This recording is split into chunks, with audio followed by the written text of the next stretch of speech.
Greetings, mortals, and welcome back to routing problems. So Might and Magic 7 is kind of a weird game to route. Might and Magic 7 and 8, neither one of them is really clean with their routing because of the fact that Master Water is in Nyon. It really interferes with routing. So I have basically. Oh wait, oh wait, we're cooking. We're cooking. What if I go straight to there, which gives me nothing? I can't do anything until I finish everything else. What value is there in going to? There's none. There's no value. It doesn't reduce the number of travels. So I've spent most of the last hour working on the routing for this run and realizing that it's a bit of a pain in the ass and I'd have to manually calculate it. I'd have to manually count certain things. Well, that's. I have an idea of how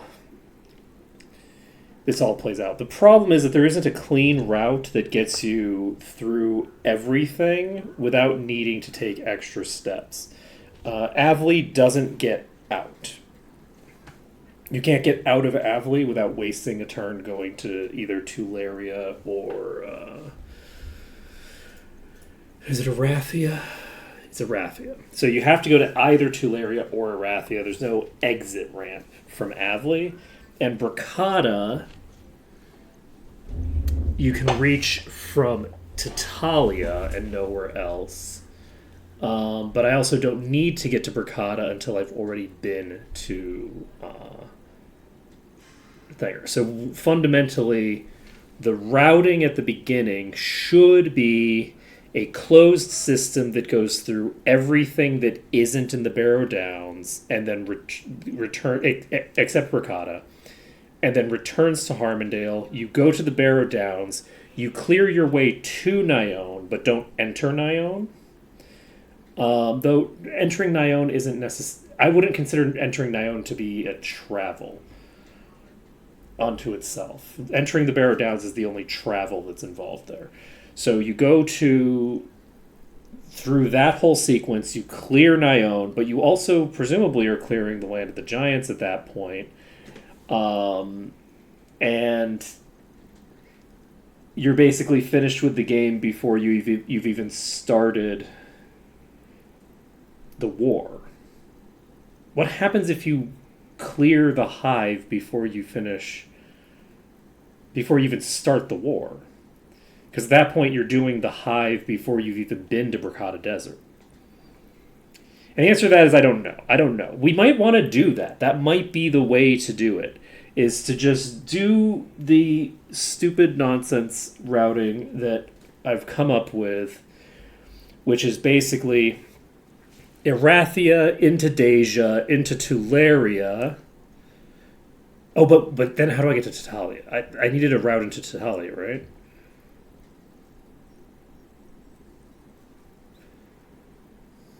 So no, we would need to go Erathia to Talia.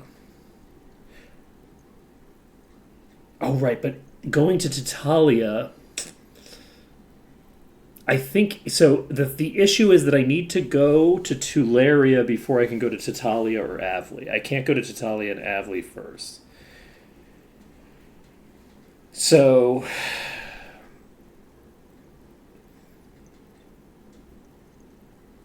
there's an argument for Tuleria into Deja.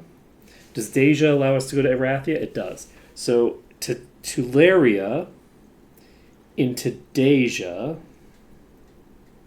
Deja into Erathia into Titalia into Avli.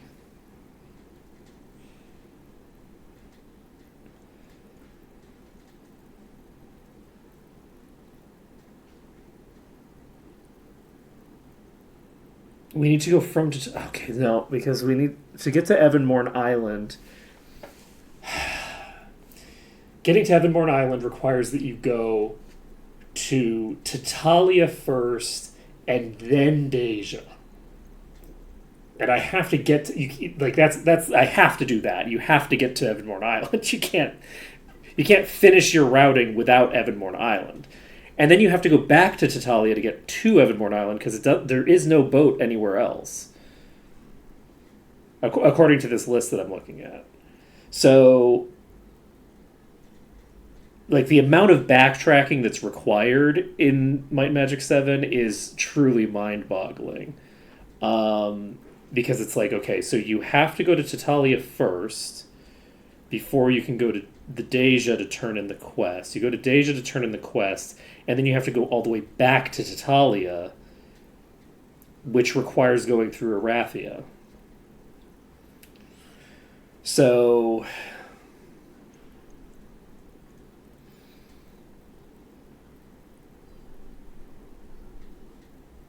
which means that it doesn't matter if I go to Tatalia before I go to Tularia, because I'm going to have to go back to Tatalia a billion times anyway before I finish the thing. So in theory, that would mean that I could go Erathia to Tatalia, and then Tatalia. We could go to Bracada Desert, but there's no reason to go to Bracada Desert before we've been to the Barrow Downs. It doesn't reduce the number of travels that we have to do. So we don't do Bracada Desert. We instead go to Avli on Friday, and then from Avli we go to Tularia, and then once we've gotten to Tularia, we've now cleared basically all the like mainline stuff there, and maybe we just fixate on having a clean run through all of that, because Tularia we can get to Deja from there, which means that we'll have cleared everything except Bracada Desert and the Barrow Downs, and then completing the actual plot is a giant shit show of backtracking and stuff like that, but we've had the cleanest routing through the early game, and we don't have to worry too much about the later points. The issue with, well, no, because if I take that routing, I don't have to go back to Avli until way later. Avli I wouldn't need to return to until after I've completed everything else, and at that point I will have wasted a bunch of travel time.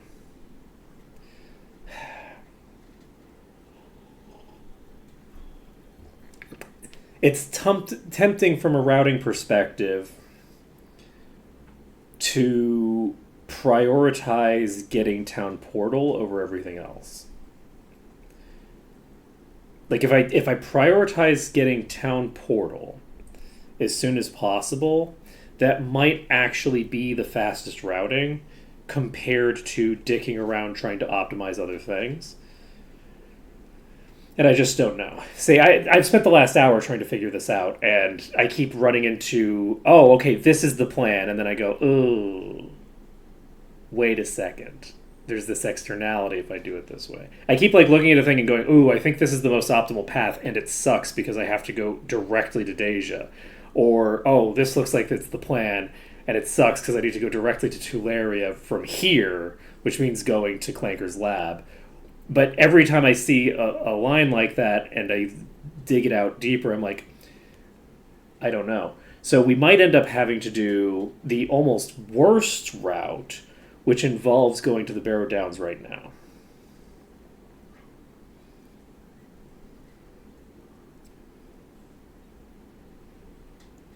If we go to the Barrow Downs, we would have to clear like everything. That's not necessarily true.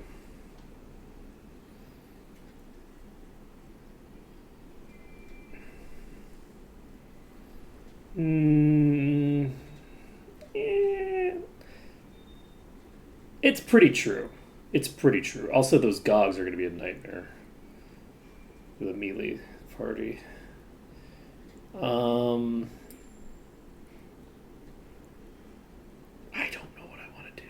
This is the issue, is that I have to figure we're traveling immediately, and where we travel to kind of locks us into a route.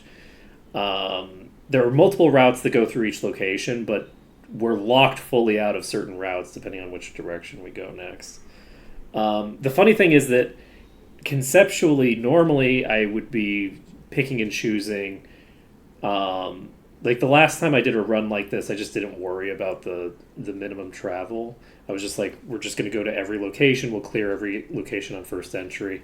Now I'm thinking about the minimum travel stuff, and I'm just like, man, there's a reason the last time I just didn't worry about it. It's actually really complicated. It's a difficult thing. It's not even like, oh, this makes the route that I have to do hard, and I don't get the skills I need, and I don't like, it's not even that. It's just like, oh, there's all these weird things. Like, okay, well, how many times do I have to travel on foot or over or with like a thing to Tatalia?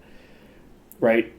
The answer is several, no matter what routing I do, unless I were able to get Lloyd's Beacon before I enter Tatalia for the first time, which I can't do because my character that would need to do that is on Druid promotion schedule, and since they're on a Druid promotion schedule, we have to go to Tatalia before we can get Lloyd's Beacon.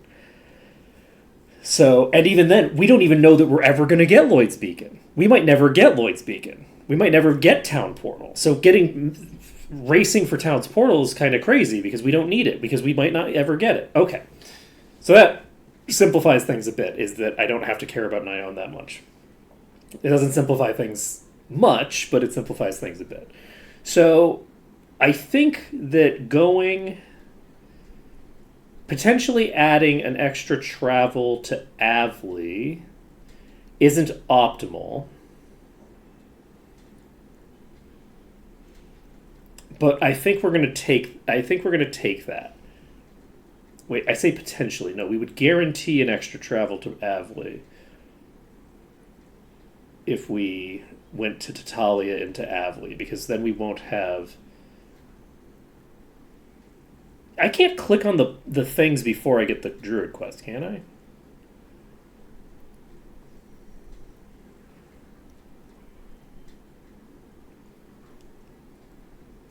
Because like...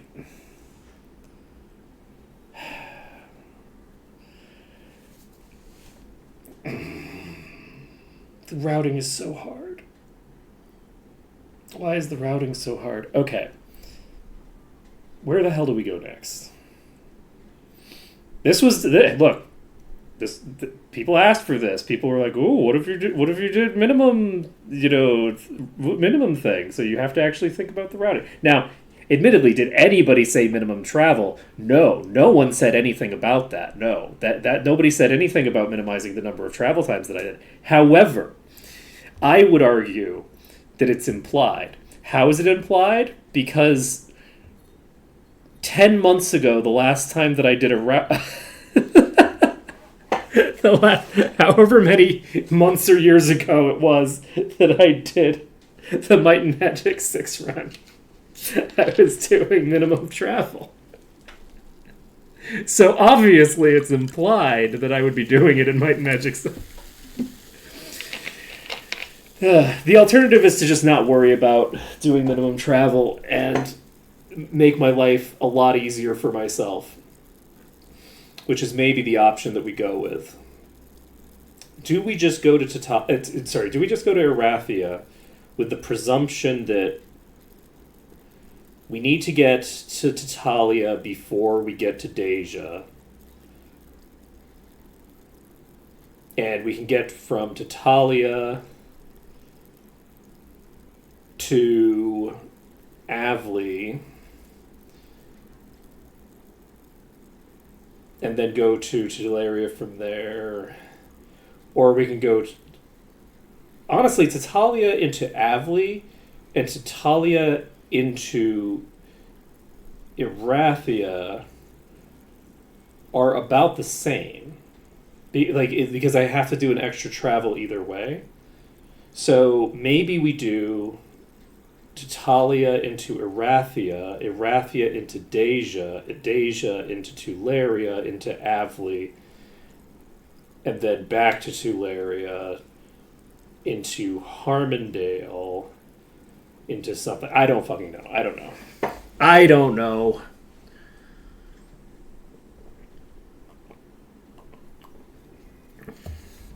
If I could route from...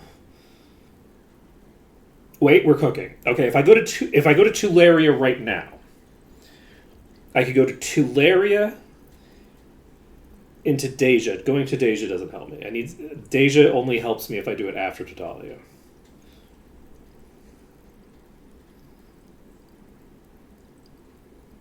Shit.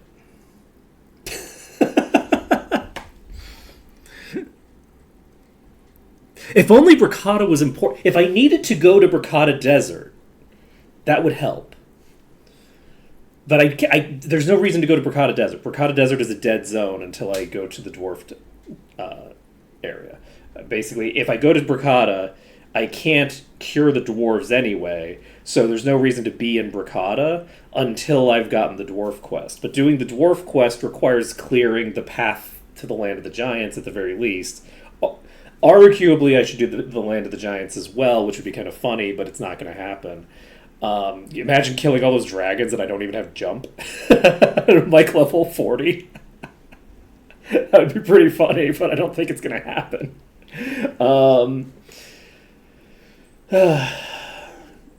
So yeah, like we could hypothetically clear everything up to Land of the Giants. It does require killing a shit ton of gogs, and does it help me at all?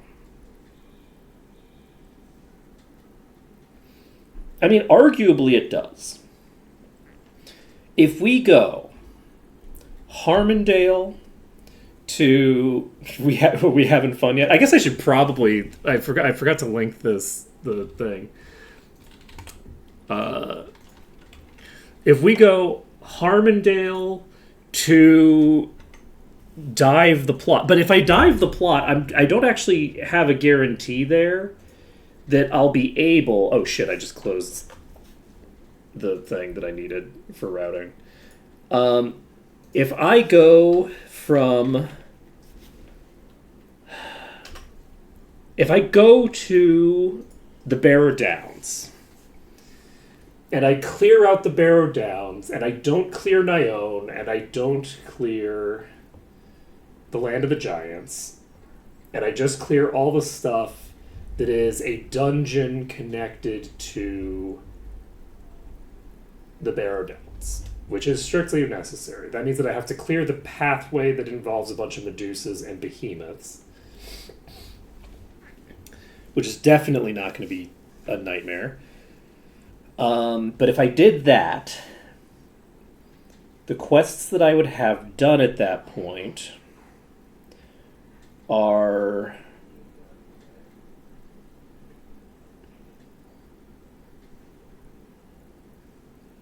I don't know, man. It's really... I think it's kind of funny to just, like, try to go through the Barrow Downs and try to clear the Land of the Giants. I think that's really funny. It's not going to happen is the issue. Is that, like, that's not going to be viable.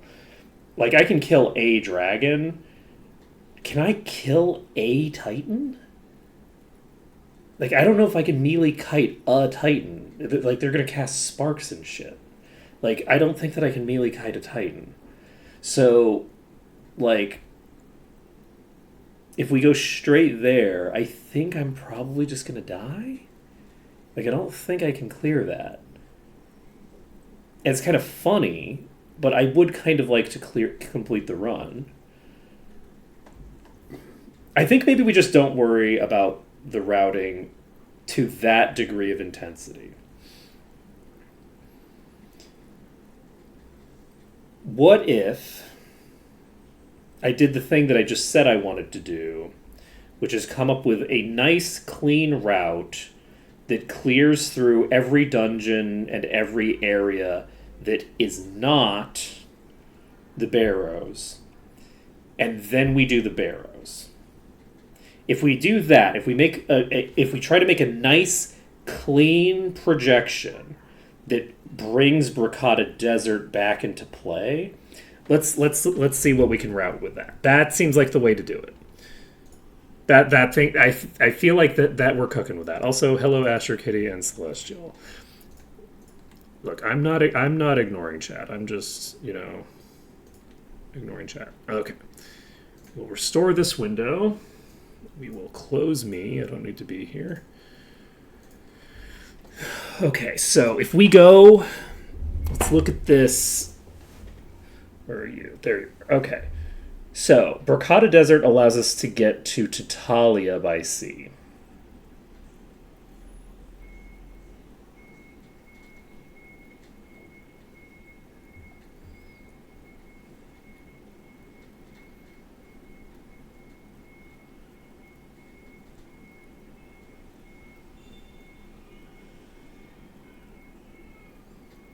You know what? I'm not going to lie. If we do Erathia... No. Wait, we're cooking. Erathia into Bracada, into Tatalia, into Avli, into Tularia, into Deja. We can get everywhere that all of the things that are accessible, we can get to literally every single one of them without any wasted travel. That's what we're doing. We're cooking. We've cooked. We know what we're doing. We're going to Erathia, into Bracada, into Tatalia, into Avli, into Tularia, into Deja. We'll have cleared every single area when we get to Deja. And then from there, we just don't worry about how much travel is going to be involved past the point where we've cleared like the entire... Okay, that's the route. That's the route. Bringing Bracada into things makes things so much easier. Because before I was ignoring Bracada because it's just an extra travel. It doesn't do anything for me. So, we are cooking. That's what we're doing, Live Forever and Ever. We are cooking. Or rather, we have cooked. We have, in fact, cooked. So, we're now ready to get this started. I was tinkering around looking at my skills. It doesn't matter what my skills are. It doesn't matter what skills are available. It kind of matters because it means it interacts with which skills I should pump at which points so that I can get my skills up. I'm probably going to have absolutely garbage skills. Do I have Torchlight? I do, right? We got it. We got Torchlight, so let's do it. We can cast Torchlight. Good call. I would have definitely forgotten that I had that sitting in there. So, now we have 40 grand. In our last chance to get Expert Body is Erathia. Erathia is like literally our last chance to get it. So, Expert Body is there. Expert Mind is there. Expert Mind, I don't think is super important. It's just not that relevant. But I need to figure out who the Guild of the Body whomst is picking up Body Expert, and I think it's you. We're picking up Body Expert, I think, immediately. So basically, we'll try to let's go train. Do we train here or do we wait until we've gotten to Erathia? Well, how much EXP do we have available to us? It depends. So it depends on whether we're going to get anything important. Axe is important. Regen is important. We get 3 levels if we do this now. Retrieve the Lantern of Light. Okay, so 3 levels is going to give us either 666 or 566. I don't remember which. I don't remember if you have to hit level 10 or 11 to get the additional point. That's not enough to get regen up. We need, what is it? 4, 5, 6, 7, 8. So it's 6 times 5, I think. So it's 30. I think we need 30 skill points in order to get to the next thing.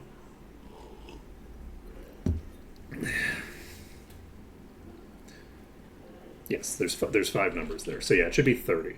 So we don't have enough skill points to get Regen Expert, which means we're not picking up Regen Expert until we finish the routing, I don't think. I think they only added 1 Expert Trainer. So Regen Expert is off the table, unfortunately. I don't know where Arms Master Expert is. I think there's one in Avli. I don't know where the other is. So I think Plate Master is in the next place that we're going. I don't remember where bodybuilding is. I don't think it's in the next place we're going. So we don't have too much. I think it's mostly just going to be getting body up. Like, that's going to be our priority, is getting body to expert for Hammerhead and Daggertooth. Outside of that, it would be nice to have leather, but we're not going to get leather to expert on anybody here. We're going to have to wait until the next place that has leather expert. And I think we get Disarm Trap Expert in Erathia. We have Perception Expert. We have Repair Expert. Plate Mastery is there, but not Expert, I don't think. I don't remember where the Axe Person is. It turns out I think Axe Master is in the Dwarf area, so I don't think we need to worry about that right now. We do not have GM Thinger, so let's actually sell all of the armor that we have that we don't need. Right now, we're not running into a problem with money. We're going to start running into a problem with money.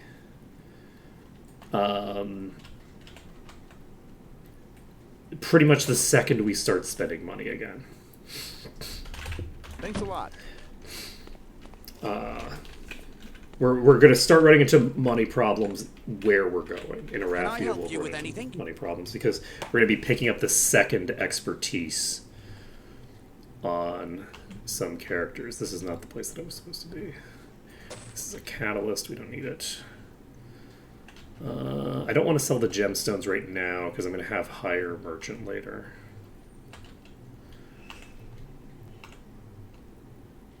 Thanks. Come again. All right, we are going to Erathia. That's where we're going. We might be walking over land. Traveling today? I did turn in the deck, yes. You're not. Yeah. Erathia's west, I guess. Is that right? Yes, should be west of here. I believe we've turned in and picked up all the quests. We have the Initiate quests. We have the Lantern quests. We have the Signet Ring quests. Okay. We should be good to go. Do we have any skills that we need to pick up here? We have 7 skills on you, which is the correct number. We have 3 on you, which is the correct number. I guess we should pick up Enlightenment. Let's do that. That's going to be a pretty big difference, actually. Can I help you with anything? Pick up Enlightenment. I don't think we need to pick up anything else. So we do this, save the game. We now have 50% of our mana set aside, which is a substantially lower amount. And we just... I'm going to grab some food. And then we'll move on. I have to be a little careful with food stuff. Wait, I haven't played Archomage here. So let's play Archomage. Come in. +1 query, +1 thinger. -1 enemy query is pretty clutch, but this is what we need to use first, I think. We tag the corrosion cloud while they still... I guess it doesn't make that big of a difference because it's not like we're gonna... We're tagging the rock stompers. And then we have the ability to tag a Minotaur if we want. I don't think it's going to be relevant though. So we're going to just tag the Sapphire and hope that we can finish things in like There we go. There's the thing we're looking for. You gain 5 gems. We're doing strip mine right now. And we actually got, because we did that, we got the thing done. And yes, we have Bless reserved. Because we started with Bless. Okay. Nailed it.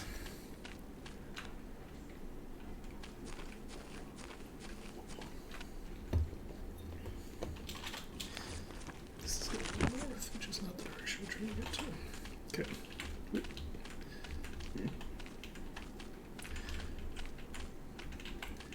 Hi.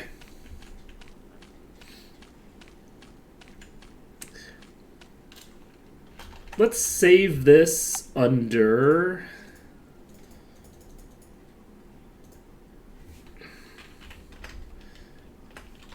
Minotaur...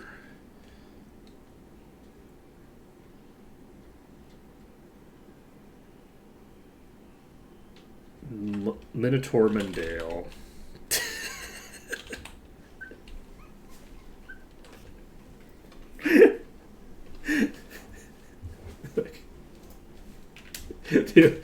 the curse of alliteration. It doesn't make any sense. It's not even alliterative because it's one word. You turned it into one word. How is it alliterative?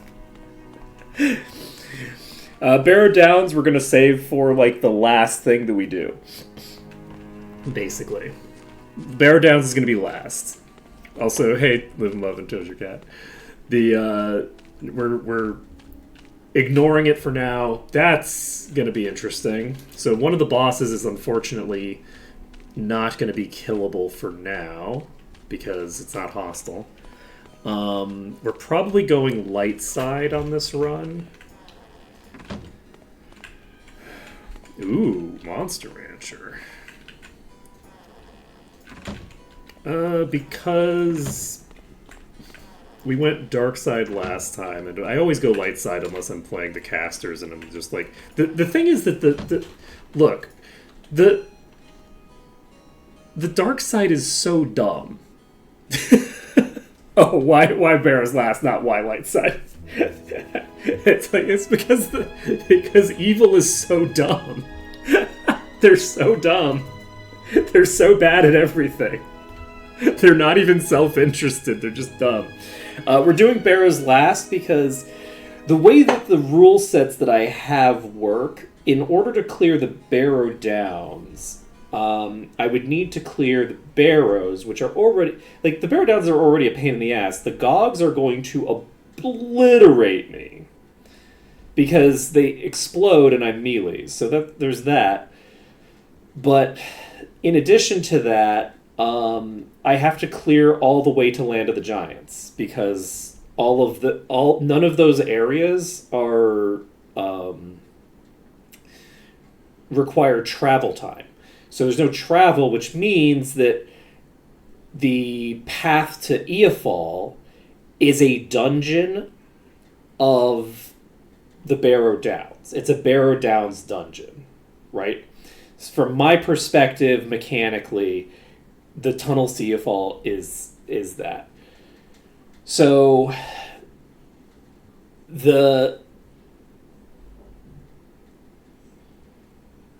what I'm saying is that if I go to the Barrow Downs, I need to clear the tunnels to Eafall.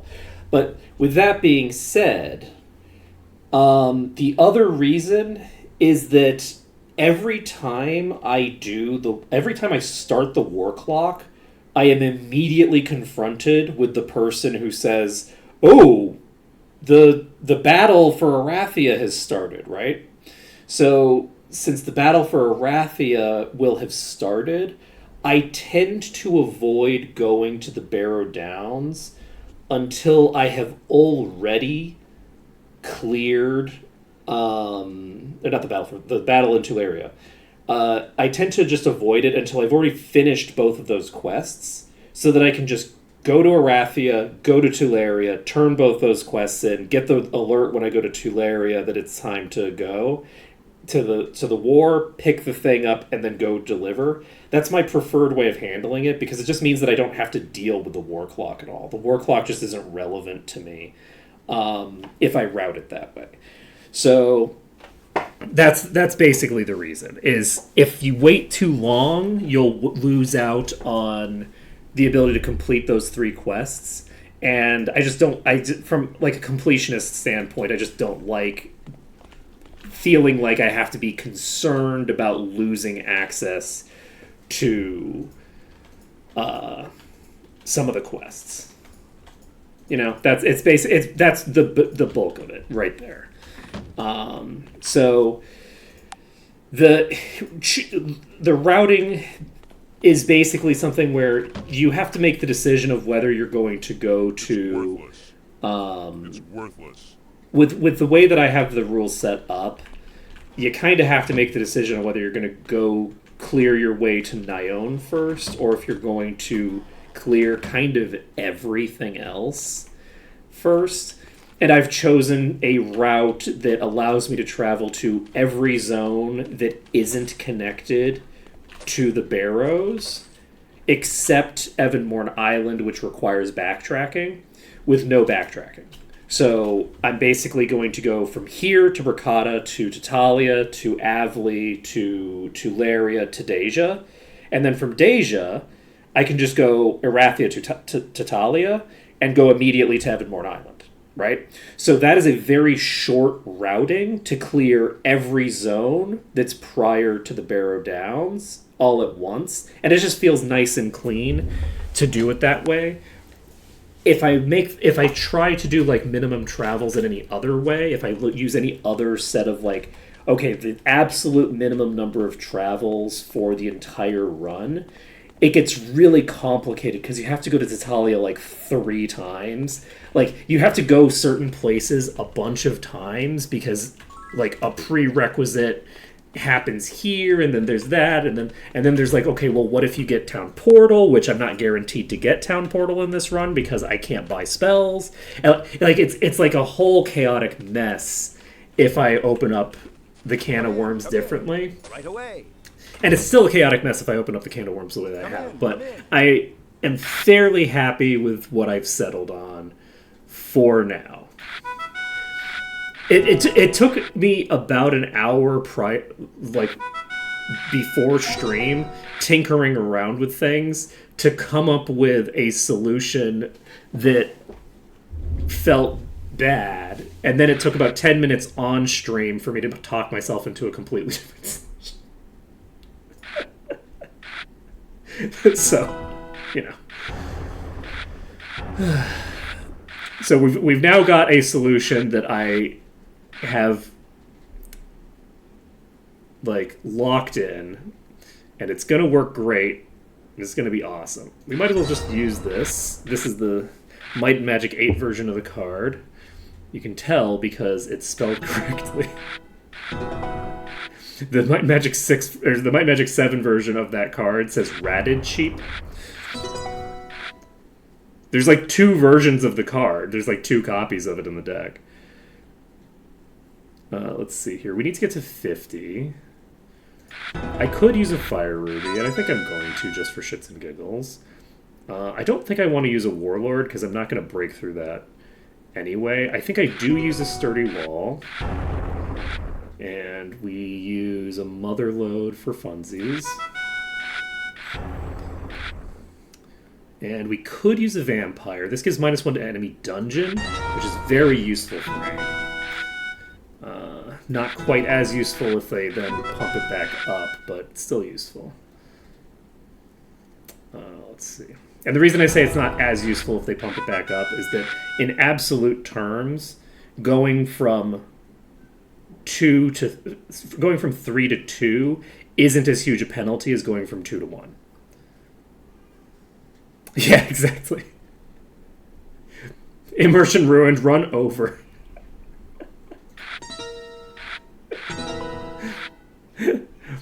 Okay, we got it. There we go. We just needed to get a tiny bit of stuff there. Let's see. So we can pick up our quests and things here. Expert body is right here. Expert mind is right here. Your quest is right here. And Spirit Guild. Am I a member of this? Yes. So this area is going to be our first really major hurdle. We have to deal with some slight shenanigans here. We do, because we have to clear out the Castle Erathian, which is what I'm going to keep calling it, because I am based in Proletarianville, and fuck the monarchy, and all that jazz. I'll come up with an infinite number of random excuses for why I want to call it a Castle Erathian. And the reason I want to call it Castle Erathian is just because it's wrong. That's just it. It's just that simple. I want to call it that because it's wrong. I will not clear it first. We're clearing that last, but we do have to clear it here. We're not going to be able to leave this area before we clear it, and it is a very high level dungeon. Right, that is not a dungeon that is of appropriate level for us right now. That's going to be the big capstone of this area, and it's a huge challenge. Even after we've cleared the rest of this stuff, Erathian is the Castle Erathian is going to be just the monster of this area, just absolutely causing big problems for me. Whoa, rude. Well, I'm glad Boa Constrictor got that really fucking huge crit. Holy shit. Okay, we are going to pump body. We know that we need to pump body because we need to get body up, so we might as well do this. That's 15 instead of 6. That's a pretty decent chunk of extra healing coming out. We can save the game, and our goal right now is probably to train before everything goes to shit, maybe.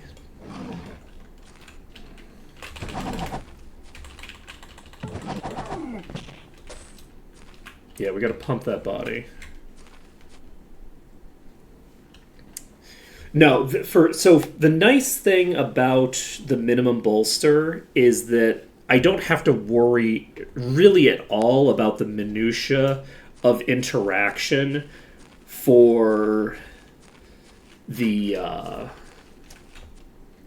EXP, because the bolster is just it's not happening. There's just no bolster throughout this run. So we're functionally going to be starting this area. We're going to go from level 1 to level 100, and then we're going to go from level 100 to level 200, and level 200 to level 300 in the last area.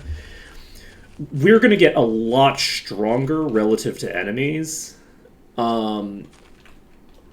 in the early portions of this run than we were in the early portions of the previous run.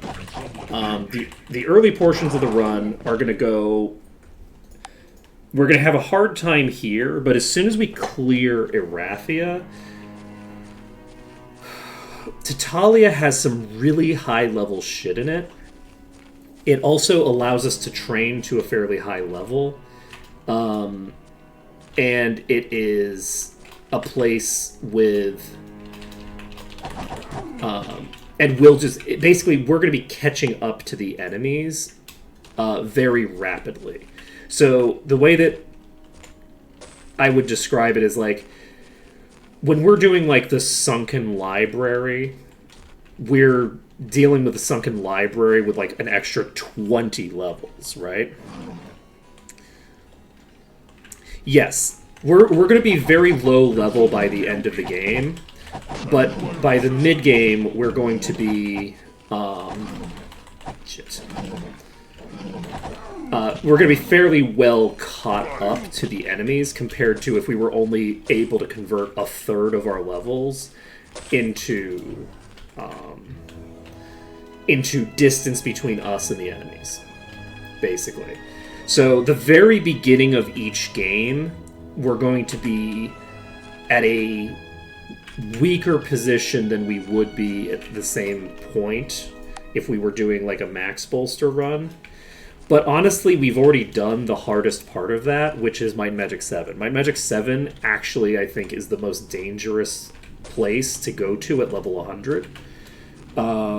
Like, it's spooky. Like, the Fireflies have very, very fast attack speeds. They have a hybrid of melee and ranged attacks, which is really nasty to deal with. And they're paired with, like, you have to kill this dragon, right? That's 100 levels higher than you. So that section, I think, is probably the hardest opening of any of them. So having that opening behind us is pretty nice, honestly. Like, that's a nice advantage. I recall on my first run, I had a lot of difficulty, because in my first run, I was doing minimum bolster. In my first run, I had a lot of difficulty. I really struggled with... Oh, shit!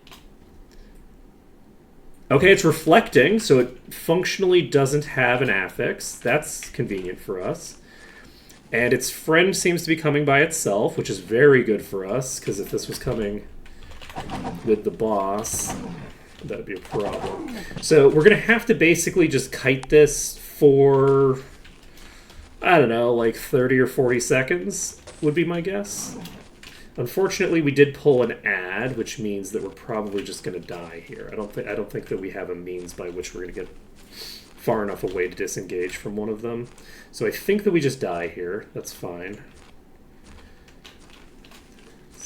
Oh, wait, they're actually flying really high up, which might get them desynced. We might be able to desync one from the other. Because if one of them's taking a fairly clean route to it, the other one might be gone. The other one might not be with us. Okay, so unfortunately we're in a bad spot to start the kite. We're going to go around this corner. We're going to look up because... Ah! It caught up with me before I could get the attack off. So that was 2 hits. We'll see how many attacks this takes. It's gonna be a long, like, backpedal to get this killed. We'll see how it goes. We might have to do some finagling, but I think we'll probably be fine. Unfortunately, they both have aggroed. I'm just gonna fight. I require assistance. Oh shit. Okay. We hit the wall. Damn it. Gosh, dang it. Yeah, also, the invis for the castle I don't think is actually super relevant for the castle. The fact that I don't have jump might actually be more relevant, because I don't remember if I had jump when I did things the other time. I think that I didn't have invis the last time I came into the castle, and it was mostly fine. The issue is going to be that I won't have jump. Without jump, I can't...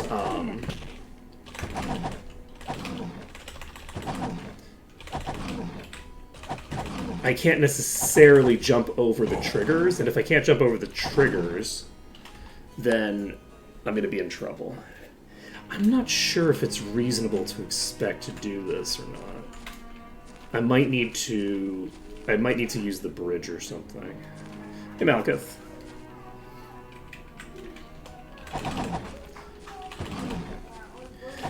Yep, Erathia is the next point of conflict.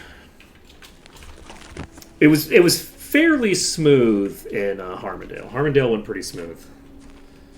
There were a couple of issues, a few guards died.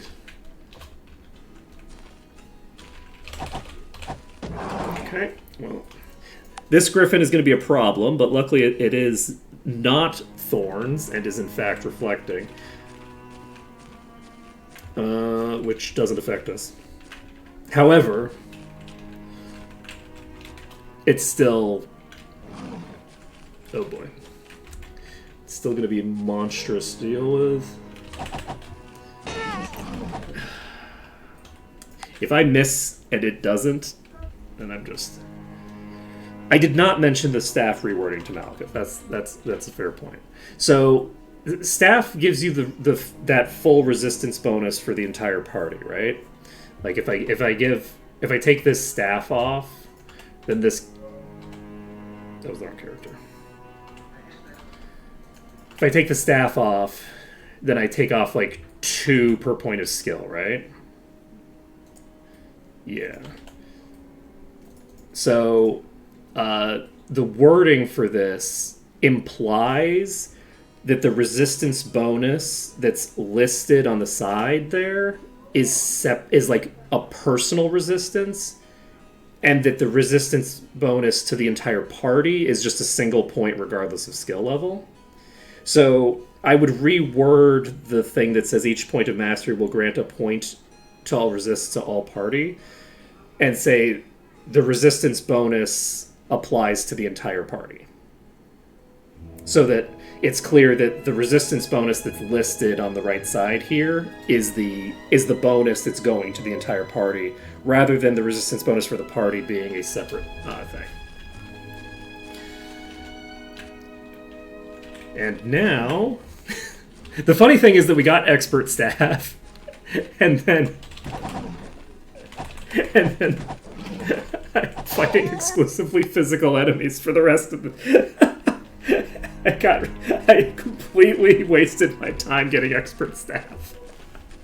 Because I'm not going to deal with anything that hits my resists for such a long time. But that's fine. I think that we are going to need to figure out a way to deal with you that doesn't involve just melee kiting. I think that melee kiting you is a fool's errand, as one might say. Let's see. We can save the game now that we've cleared out that one. What time is it? It's 4:33. Do we train, actually? Let's just train. We're too weak and pathetic to kill this thing. Let's see. Like, the resistance bonus for this skill applies to the entire party. Like, something along those lines.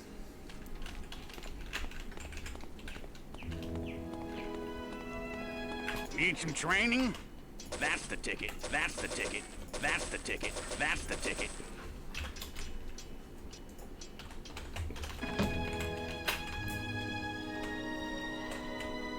Okay.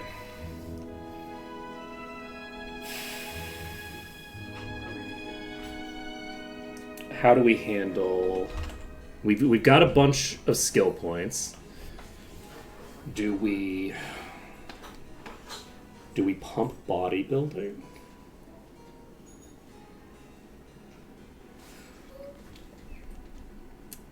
Expert Arms Master is not here, I don't think. Expert Arms Master is somewhere else.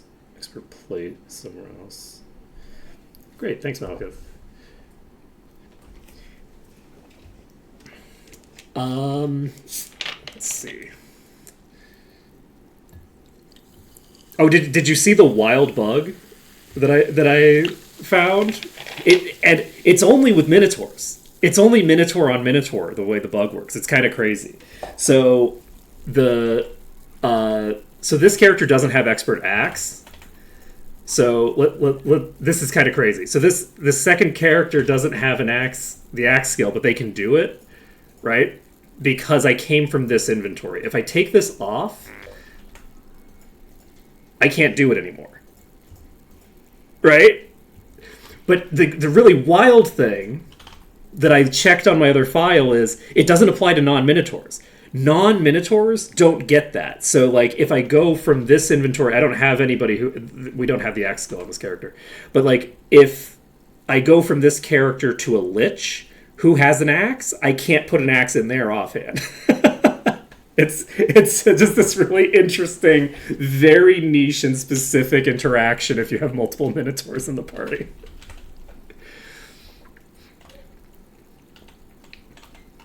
I was, because like I thought I was on one character and I was on a different character, and so I put an axe in my knights and swordfish's offhand, And I was like, wait, where'd my axe go? Because I was looking at the wrong character again. It was a whole thing. I thought it was very enjoyable. Let's go.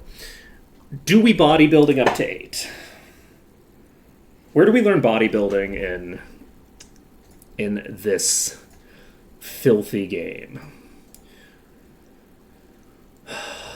It's in the Barrow Downs. Where else is it?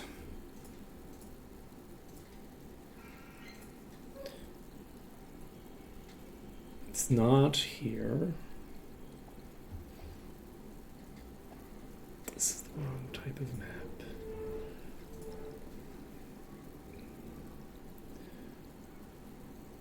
Probably is it in Deja actually? Deja's probably master, right? It's master and expert arms master is here as well. So we're gonna get that eventually, in theory. Bricata has expert bodybuilding, which means that we're going to get bodybuilding expert in the next zone we enter.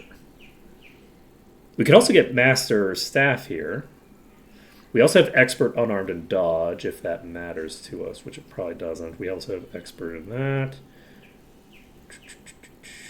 Interesting stuff. Okay, so bodybuilding expert is a useful thing to pick up. It's also a useful thing to pick up just because what the hell else am I going to invest in? So we're just going to invest up to 8 in bodybuilding for everybody. Not everybody. You need to get body. You need to get just body. We can do this. We can get body up to 8. So we now have access to expert body. We're going to pick that up immediately. Everybody else is getting bodybuilding, I believe. Yeah, everybody else is getting bodybuilding. Do I want to pick up expert body on Hammerhead?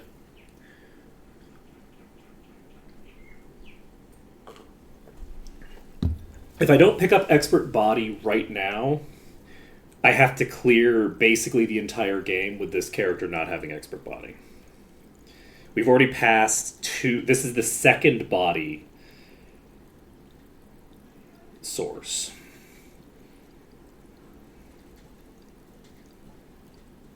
Can I even get expert body? I can, right? I can. Do I take body, which I don't need right now, but which is a critically important thing to get done before I leave this zone? Do I assume I'm going to get enough experience from clearing Erathia Castle that it's going to get me where I'm going anyway, and just take the thing that I actually need, which is bodybuilding? Because if I take bodybuilding, then I can potentially get enough HP to survive a single hit from that creature. If I can survive a single hit without dying outright, it will massively help in my ability to kite it to death. Which is kind of the reason that I went to go train immediately. It's because I figured that it will actually help. Can't backtrack at all. We're doing minimum travel. We're literally just going... Once I've finished the like routing to Evanmorn Island, which involves going to everywhere except the Barrow Downs, once I've done that entire route, I'm just going to let myself travel as much as I want. I'm not going to worry about it from that point onward, because the only place that we need to travel to at that point is the Barrow Downs. We clear everything there, and then we're just turning in quests. Right at that point, we've cleared every single dungeon. We're just turning in quests, so I'm not going to worry about it from there. So we're doing the initial route. We're doing like Might and Magic 6 style, like no unnecessary travel. Period. Right. So we're going to have 2 zones that we're going to twice before we finish that route. There's no way to avoid that, because you have to go to Tatalia, then to Deja, and then back to Tatalia in order to get to Evanmorn Island. There's no way around that. You have to turn in Deja. So the way that you would potentially get around that is if you could pick up Town Portal. But even then, I don't think it would work. I don't need to backtrack from Tatalia. Oh wait, sorry, I'm not going to Tatalia yet. We're going from here to Bracada to Tatalia to Avli to Tuleria to Deja to what was the last one? To Deja. Deja's the last one. So that's the routing. At least, look, unless the website's wrong and I can't take the boat to Avli. If the boat goes to Avli on Saturday, apparently. If it doesn't go to Avli on Saturday in Tatalia, then that fucks my entire routing. But I can apparently get from Tatalia to Avli directly. And if I can do that, then we're golden. Yep. We're going to take the boat. Okay. Right, yes.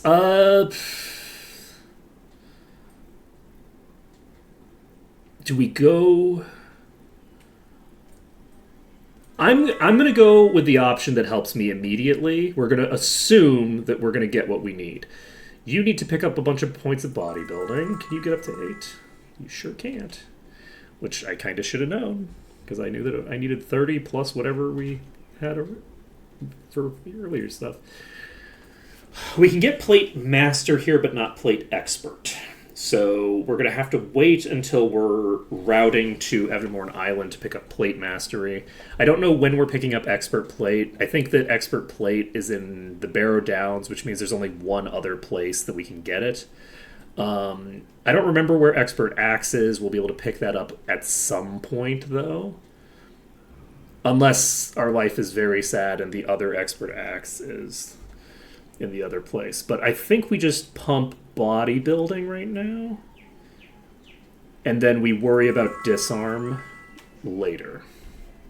Because disarm trap expert is here somewhere.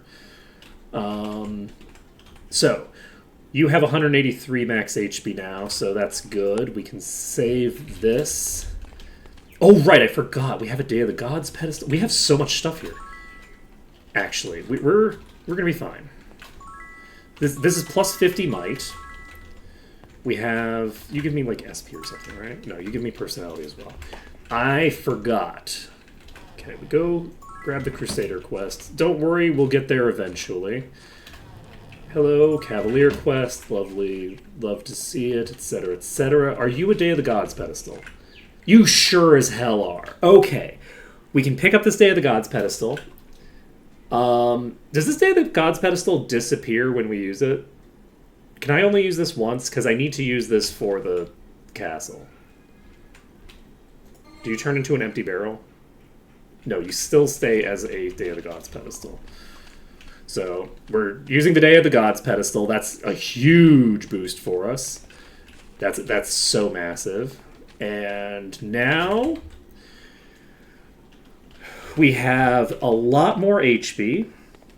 We should have a decent bit more damage as well. And where is the expert disarm person?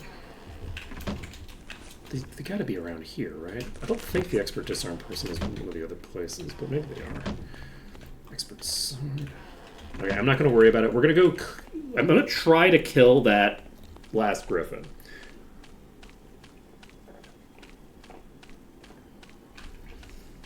I'm sure it'll be fine. What's the worst that could happen?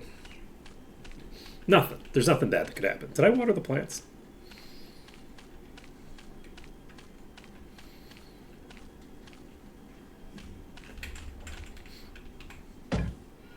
I don't know if I watered the plants this morning. This is a significant concern, actually, because I don't know if I watered them yesterday either. I think I would definitely watered them yesterday. I think I definitely watered them yesterday, but you don't want to go 2 days in a row without watering plants. They don't respond well to that. It turns out, especially not with like, you know, the kind of UV you've got in Singapore. Like Singapore is like, you know how they have like the like, oh, you know, what's the current like UV index for this place? Like how strong is the sun today? And Singapore like caps out the chart every time, so it's always just like extreme or whatever. But the funny thing is that it's not actually the same every day. It is very different from day to day. Some days it is way worse than others. Like some days you'll have a... if we had preservation, we wouldn't be dead. We don't have preservation, so we are dead. But, okay, this is going to take a while to kill. I don't think we can kite that to death. We're going to miss an attack at some point, even if we don't. Even if I as a player don't mess it up, I'm going to miss an attack and get screwed. So, I think we're going to draw you to architecture somewhere, and just get you down that way. Can I climb this comfortably? We're gonna go this way. This is not a great idea.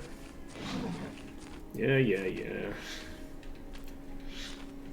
If I watered the plants, I'd have an excuse to go look at the birds. But I would also be disrupting the birds. So there's that. This is the monkey's paw. Because I think there's more than one bird out there right now. Okay, I would assume that you don't interact with the guards. That's my assumption. Let's see what happens if we get into here. This seems like a very optimal location to really mess with you. Right? It did not happen. Okay. You just fully like, yeah, no, that's chill. Now, if I had jump, I might be able to lure it inside and then jump on top of it. And by might, I mean I think that would work 100%. I think that would be an excellent way of dealing with this. Unfortunately, I do not have jump. Because I'm not buying spells. We could hope... Well, I guess I wouldn't have jump anyway because I don't have expert air. So there's that as well. It would be nice to get in the green again and then save while we're pulling this. Of course, we should have probably saved under danger, considering that we are in the process of pulling a creature toward us, but that's fine. Don't worry about it. Oh god, oh god. It's fine. Just, doing a better job of luring it, Okay. So, what if I pulled you into the stable? How do you feel about that? Do you feel good about this location? I don't feel great about the fact that you seem to have just clipped through the ceiling there. Okay. Are you stuck? You're stuck. Okay, perfect. So, we can get them stuck in the stable. And that's great. That's great for us. Okay, so, we just need to get them stuck in the stable and then we can just kill them from 2 feet outside the stable. Easy peasy. No problem. So we have a means by which we can kill this thing, assuming that it actually does get stuck there again, and it getting stuck there is permanent and not like, oh, it gets stuck there for a couple seconds and then wanders out.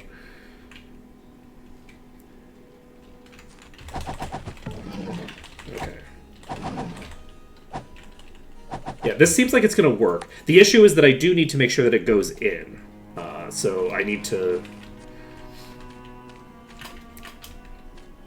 I was basically staying exposed in order to ensure that it actually went in. But that's also dangerous. Because it walks right up to you and just hits you in the face. It has a pretty direct route to you. Okay.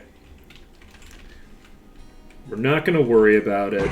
We have the means by which this is going to work, and sure, we've invested a bunch of points into bodybuilding that aren't going to help us with this critter, but it'll help us with other stuff. That's not optimal. Okay. So we should be golden here.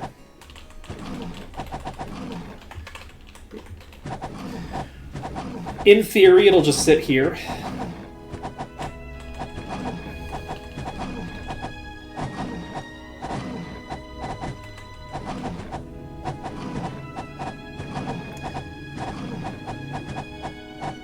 Yeah, imagine if we were trying to kite this to death.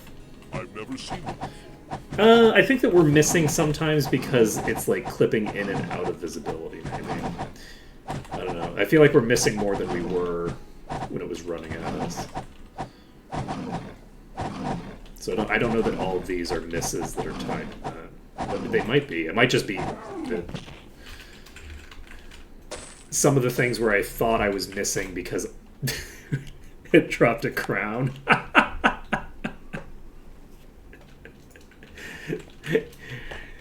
Indeed. Indeed. Well played. Well played. Give me that crown action. I love to get the crowns. Those are so useful for us. Just watch. It's going to be our first legendary as a crown. I think that there would be something really delightful about our first legendary being a crown, because if we were playing on the redone version, we would be able to use crowns, apparently. So, I think the idea that I think that finding a crown would be very funny, because it's like, it wasn't a necklace, it was a crown. No. It's a crown, right? Did I somehow misread crown as amulet? I don't think that happened. That sounds crazy. Are you suggesting that I don't know how to read? Me, of all people. I don't believe you. Oh, we already got an amulet. Yes. I was like, no way. I thought, no. That can't be true. But it can be, because my brain works in mysterious ways. Yeah. Yes, my legend. I did in fact find a legendary amulet already. You're correct. So we're not getting our first legendary. We've already found it, and it was pretty nice. Gives us an extra life. Gives us a 1 in 5 chance that an enemy that will insta-gib us does not insta-gib us, that's pretty dang useful. That's a solid pickup for us. Okay, we've cleared out the griffins over here. That's the majority of the griffins, but there are still more griffins in the zone. Not a ton of them, but there's some. Unfortunately, I do have to be a little bit more thorough with my search, because I do not actually know the location of all the objects here, and I do not have Wizard Eye Cast. So, I think all the objects are just lying on the ground at the bottom, pretty much. So, it's all good. Alright, we're moving on. This is going to be such a, it's such a funny run, because we're going from having, every skill, every tool that the game has in its entire toolkit, to we don't even get jump. We're not going to have jump for so long. We have no tools, and we will not have any tools for such an extended period. So it's just gonna be so interesting to see the difference between our things. Alright, let's go fight these folks over here. I don't remember if they're given ranged attacks or not. I think they are. I think it's everyone outside of Harmondale. Sure looks like it is. Luckily, that did not hit that hard. That's a perfectly reasonable attack. This is a crazy idea. What am I doing? Total madness. Don't do it. I said, don't do it, not do it.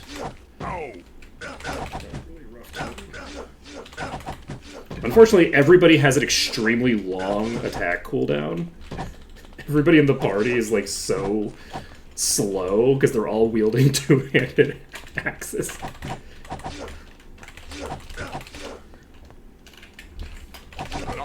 Okay.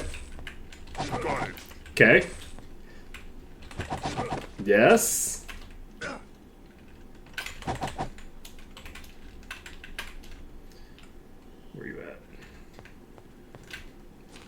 I don't even get to see the enemies on the map because shit. Okay. We don't have a heal on you. Oh, that's an axe.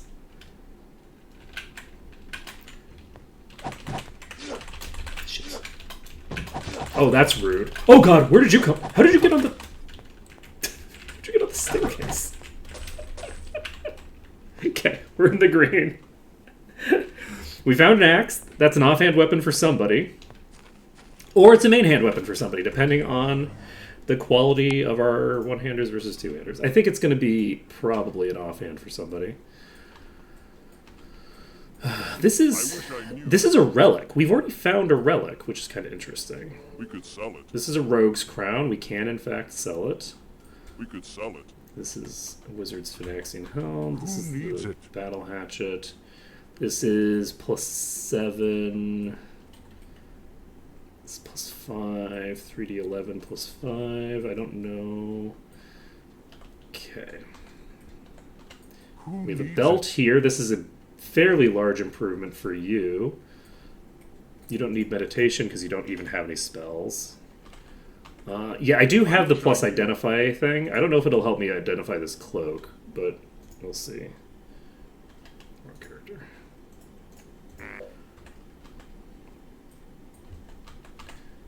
I don't know Yeah, it. it's not enough to. It's not enough to get me a relic identified, unfortunately. Also, it's not a relic. I think that's a relic that gives me dark magic. Wait, no, it's a relic. Never mind, I don't actually know what that is. Is that like Cloak of Stars, then? I don't remember what it does. We'll find out. Yeah, I just realized that the way chat colors show up on my screen is different from the way that they show up on in OBS. Like Celestial's color scheme is the same, but everybody else's is a different color.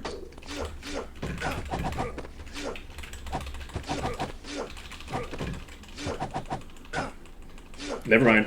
Tozer Cat is also the same color, so we have two people that are the same color. It will have good AC. That is a good point, and my current stuff is garbage. Just watch. It's a relic, so it'll have like -60 endurance. It's like 12 AC, -60 endurance. You are like golden on the one screen, and you're pink on the other. So on the screen you can't see your pink right now.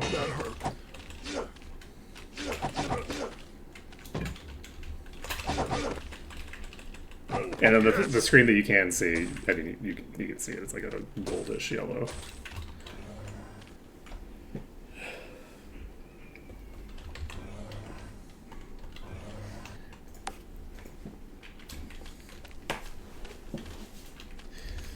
Yeah, I think I'm actually finished with the horse game. I didn't load up the horse game today, and because of the nature of the way those kinds of games work, if you don't load them up, like for a day, I'm generally done with them. If I'm not doing my dailies, I'm probably never doing them again. That's very funny. So, I think it's just randomized per like browser. So, like, I think if somebody sets their color, it's preset, and otherwise it's randomized per client. So the version that's going out to stream, and basically the one that's going to here is one color. The one that is being output is for whatever reason a separate channel of it, and then in your browser it's blue. But I assume it's probably randomized per browser.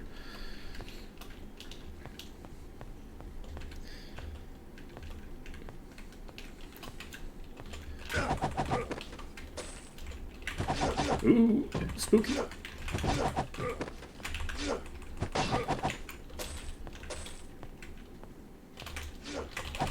screwed? Because I don't have the browser up to check if it. Let's see.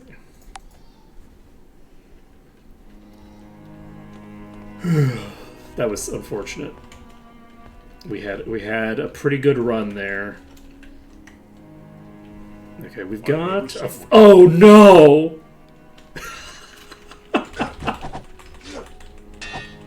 Maybe we go kill the other bandits first, actually.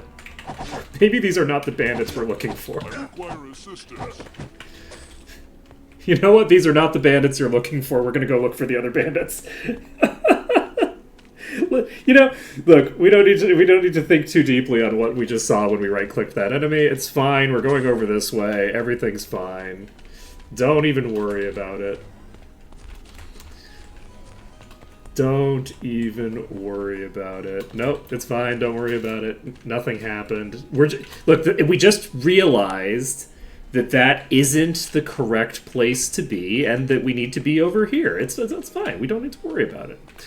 You definitely won't have a 30-minute fight later where you can know exactly what happened.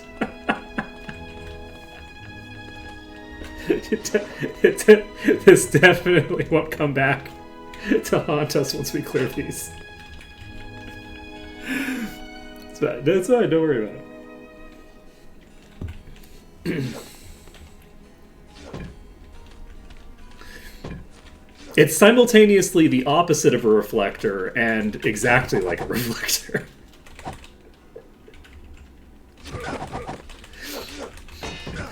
That's what I would say.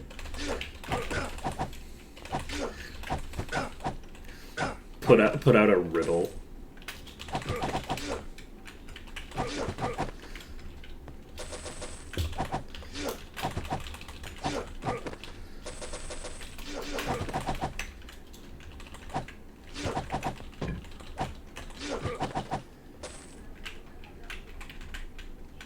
Yeah, I assume it's just randomized by the client itself as opposed to randomized on a...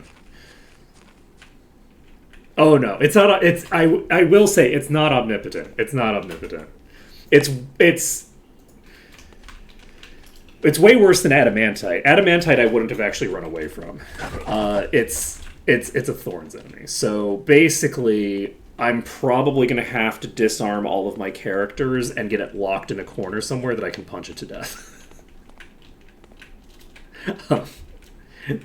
That's my assumption of how I'm going to have to fight it, is literally locking it in a corner somewhere and punching it until it dies. Because this early in the game, I tend not to have enough durability. No, unarmed becomes unuseful because with unarmed, I will hit for enough damage to kill myself. So unarmed actually becomes a liability.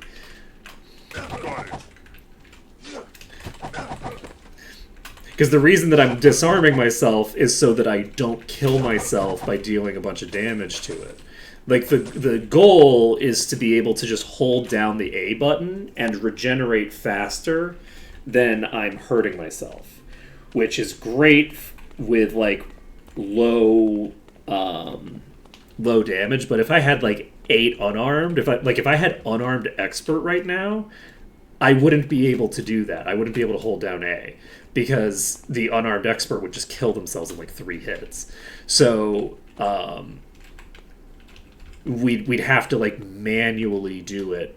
We might still have to, because I don't have a lot of, like, durability. Like, I don't have a lot of regen.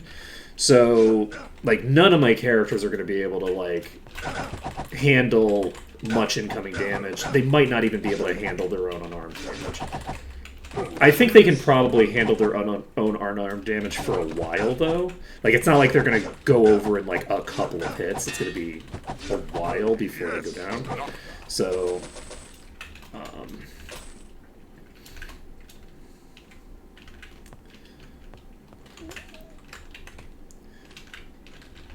but yeah, no. If I had invested in unarmed skill, then I'd have to equip a really garbage staff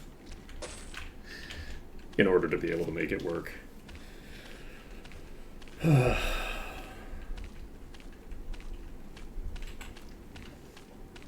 the disadvantage of investing into like offensive stuff before you invest in defensive stuff. Is that if you run into a reflector or a thinger, you just it's to give yourself.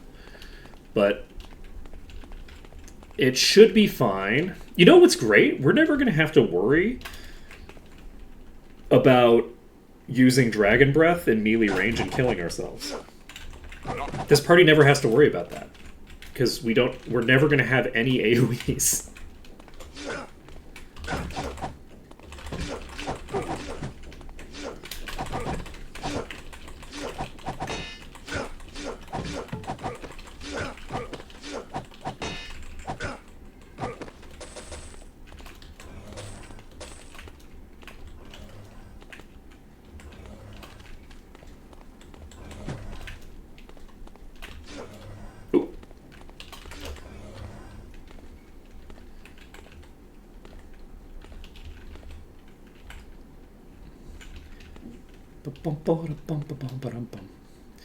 Run away, oh run away. Yeah, we can probably make it happen. We'll just need to figure out. Unfortunately, because it has ranged attacks, that does limit the routing. Oh shit.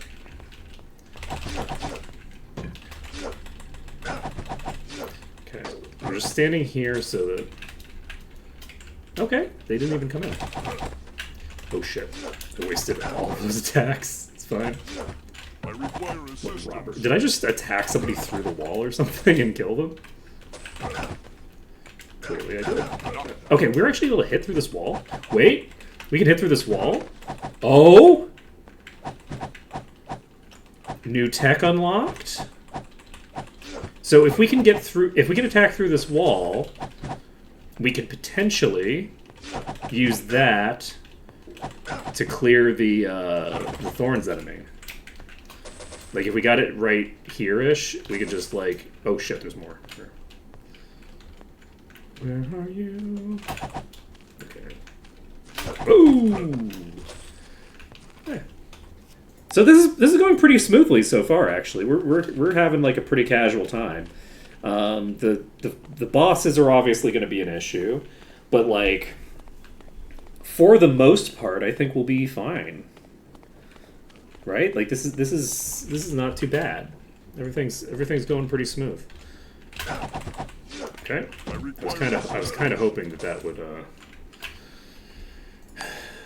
kill you, but oh shit! There's so many of you.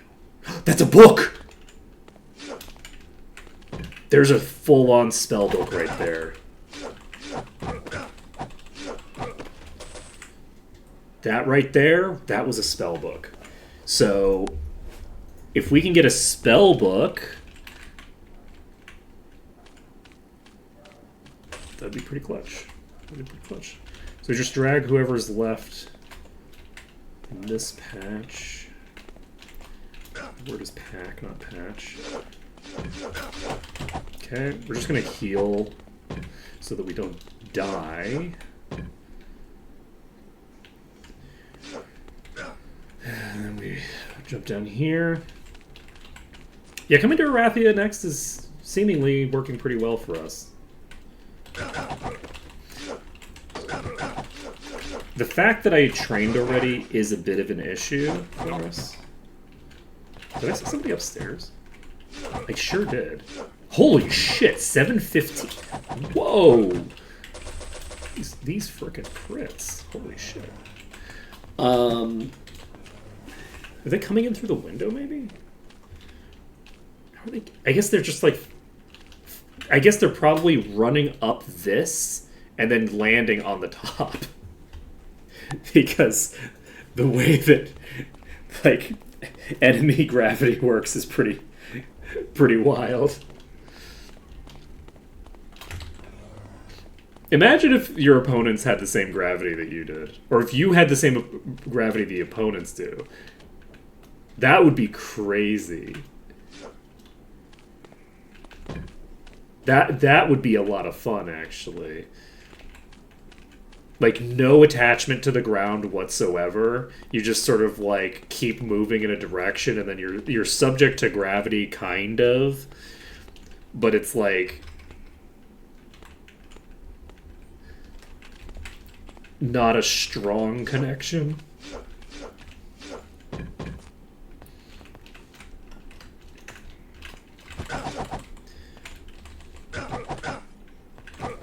Because you're already pretty floaty, right? Like, your characters are pretty floaty. But, like, the opponents just go whoop, and then just fly into the stratosphere because all of their momentum is up.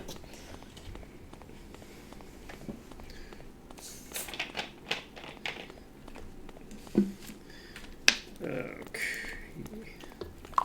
Gonna try to pour one out while I am pulling. And we're going to try to just clear this group. Shit.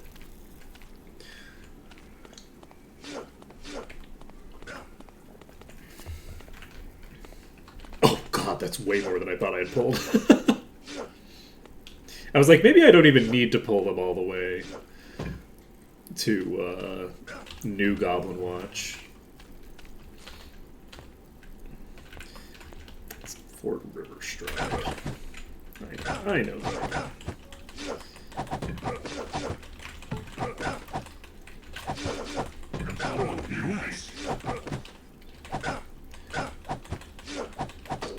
I think it would be kind of funny to call everything by the wrong name. The problem would be that it would be incredibly confusing and not funny to anybody who was not already knowledgeable about what everything is actually called. It would just be incredibly confusing for people for no reason. But that shit would go hard if there were, like, 2 people in here and everyone was in on the joke, okay? Okay? That's what I was supposed to say. And by hard, I mean soft. It wouldn't really be that funny. It would be, like, a little bit funny, kinda. As an inside joke, it would be like a 4 out of 10, okay? But just think, we could have that 4 out of 10 inside joke.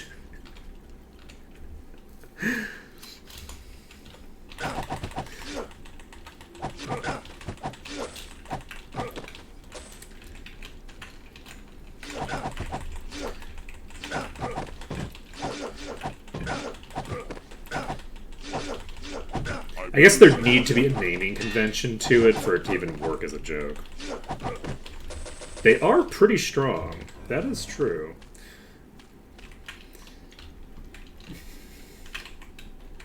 That is true. You know what? It is perfect that we've basically finished what I'm going to be doing in Uma Musume, because we've now replaced the horse game with the cow game. You know? We've accomplished our objectives. So you're GM unarmed. Where the heck is the disarm person? Are they in the bottom one? I guess they have to be. Yeah, Might and Magic is cow game. That's very true.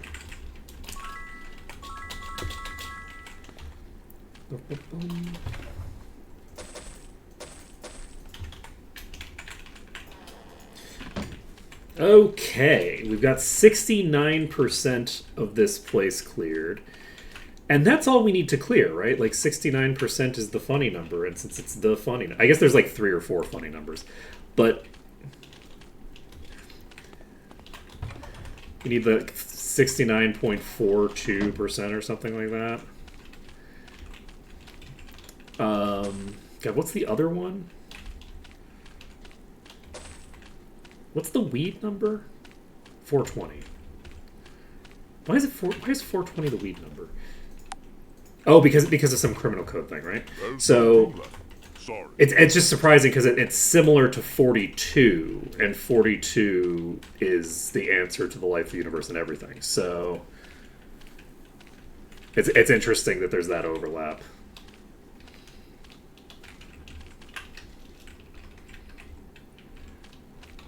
Especially since any 42 can be read as a 420. Because if you just add a decimal point, you know, you just add a sig fig, then you're done. Let's go over here.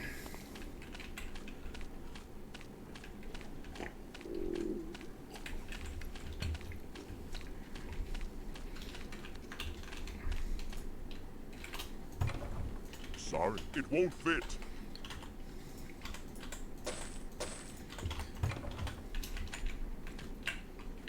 Sig figs messed me up so badly when I was in high school. I never took any like college level science classes, surprisingly enough. So I never had to deal with sig figs ever again, but whew.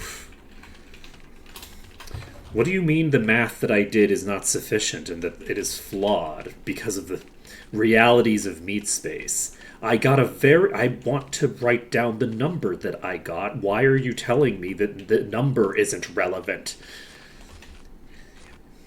What do you mean it's not significant? Of course it's significant. And it's like, no, it's not significant because you didn't actually measure the number that you think you did because it meant it because of the limitations of the device that you were using. Then the realities of the world should be destroyed in favor of a pure mathematical utopia.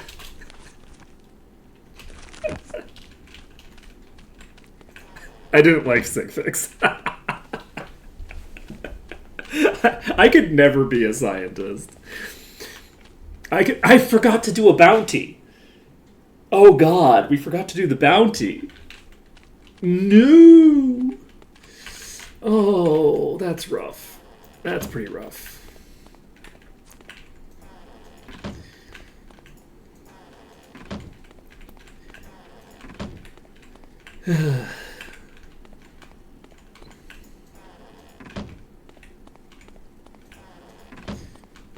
It is actually very funny because like people have the association that like what you need to be a scientist is to be smart. And so like anybody that you think of as a smart person could be a scientist. And it's like I can load the autosave. We're not loading the autosave and going all the way back to Harmondale for that. That's not happening. We could just restart the entire run. Why not simply restart the entire run? You know, that's a good plan. Let's do that. Isn't there supposed to be a disarm expert here? Oh, it's of course the disarm expert is the master thief. Okay, yes, I remember. Okay, look, I know the game. I know how this game works. Don't worry about it. Okay, so what am I doing?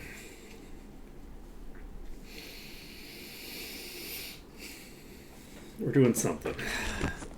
Oh, right. Okay, we're looking through our inventory because we need to be in the very optimal. Okay, we got mind resistance. That might not seem that interesting, but it's actually clutch. Useful. We're going to pick that up. Maybe I shouldn't have actually learned it yet. I should have maybe held... That is a 57 hit point bow. It's worthless. It's not worthless. Don't say that. Don't say that. You'll hurt its feelings. Okay. Wow, that looks... No. We need to put this on someone else because that looked so bad on you. Sorry. Actually, we don't need this on anybody, do we? I guess we don't really need it on anybody. Because we could put it on you, but you have hit points that you probably need more than you do a little bit of personality, so... I could put the hit points thing on somebody else, but this is the character that probably needs the raw HP stat more than anybody else. So... It's worthless. Arms Master +5? We can slap that onto our Arms Master. I mean, we have multiple people with Arms Master, but... Yeah, AC +3...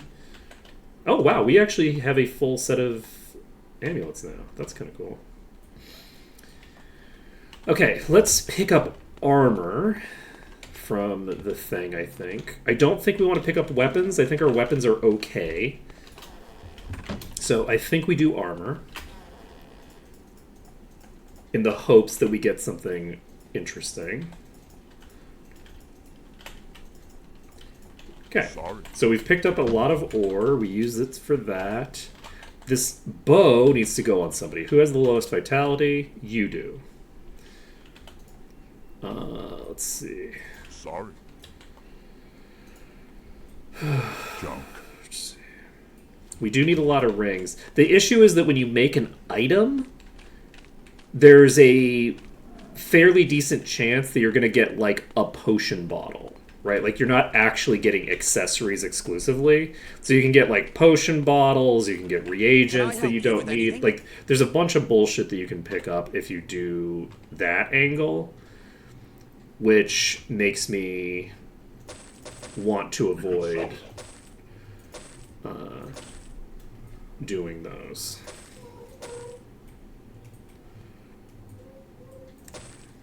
I'm like, oh, 17 endurance. That's great. Oh, wait, never mind.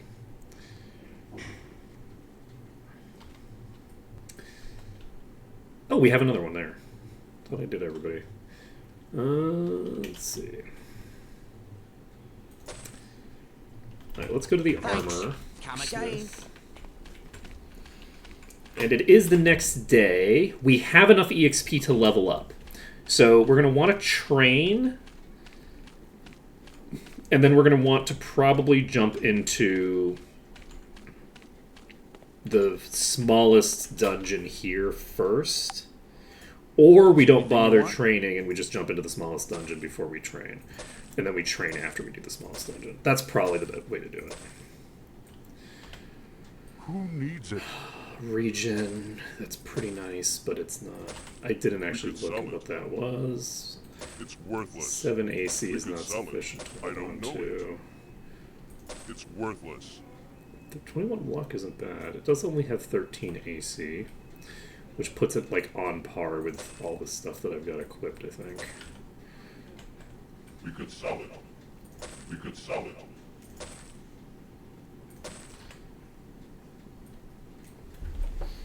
We need to get 18 to be able to equip this. This is going to be a really clutch pickup. We cannot use crowns. Thanks a lot. Let's go to here. We have so much money now. You know, we might not actually run into money problems because we are not going to be able to get that many skills.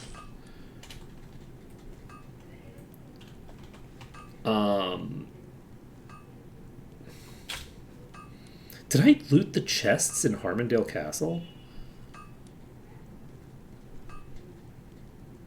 I don't think I looted Harmondale Castle. I actually don't think I looted it.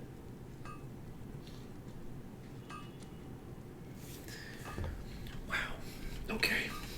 I think I just skipped like 4 chests. You know what? Don't worry about it. It's fine. It's absolutely fine. Who needs it? That's what I say. That's my perspective on all of the shiny stuff in Harmondale Castle. Weapon? This is a weapon store, which is not what we needed. Do I just sell this? No, we need to... Oh, wait. When are we getting Expert Axe? We're getting... The next place that we're going to has, I think, GM. I think I just sell this. I'm not gonna... Thanks. We don't need to hold on to... See anything you want? Every axe that we run into. Okay. Thanks a lot. So now we go and we could do item because the armor we're getting is pretty garbage. Maybe we do just do item and see what we get. Okay, we got some Widowweep's berries. That's great. I love that we got Widowweep's berries out of the ore. Like, what the hell are we doing to this ore? Is it just that she's just a reseller? So what's happening is we're giving her some ore and she's just giving us random garbage that she just has lying around in her inventory? Because of the type of routing that we're doing, the horseshoes are going to be used for making sure that I actually tag up skills that need to be tagged up as necessary. That's the role of those. So this is a top tier griffin, but it's not a boss, so it should be fine. What's the worst that can happen? Can someone heal me? Okay. So we didn't get one shot by that. That's useful. Let's save. We did get knocked unconscious in one hit. Make the key. So it's just like magic just appears in their hands, and then the item just like shows up out of nowhere. Yeah, that checks out. Look, I like my explanation better. The explanation that she just has a bunch of random bullshit sitting next to her. And she's like, oh yeah, sure. I'll take your incredibly valuable, ore that you mined. Here, I'll give you this item. Yes, it's some berries. This is a good trade. Okay, is Queen Catherine a con artist in any other way than just being the queen? Like, does she ever lie to anyone in particular? I don't know anything about, like, the actual, like, narrative of the Heroes series. Okay, so, yes, it is just because she's a queen. Yes, okay, that's based. Yes, that's... I was just making sure I wasn't missing any other context that would be explanatory.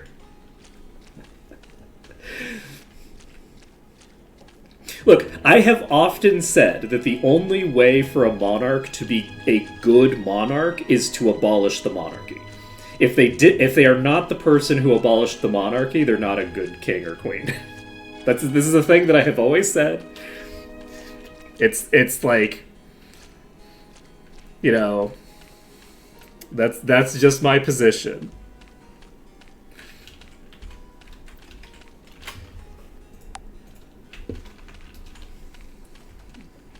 I think that's been my position for probably about 20 years, 20-some years, maybe more. I think it's been my position since the concept was first brought to mind, because some monarch, I think when I was a teenager, some monarch like initiated the process or completed the process of transitioning their monarchy to a republic. Right? And I could be wrong on that, but that's what the news stories at the time were saying, and I certainly wasn't, like, politically knowledgeable enough at the time to have any idea of whether, like, this is just, like, some propaganda or whatever. But it was my understanding that it's like, oh yeah, this person abolished the monarchy. Like, this monarch said, we don't need to have monarchs anymore, and basically abolished their own position and got rid of their power, right? And I was like, oh. And that happened when I was a teenager, I think. I don't know if it actually is a real description of an actual event that happened, or if it's like my interpretation of news articles at the time and it was something more complicated or whatever. I just don't know. But I do remember being like, yeah, that makes sense, because monarchies are bad. There's a reason we left them behind. As an American, it is my, patriotic duty to be anti-monarchy.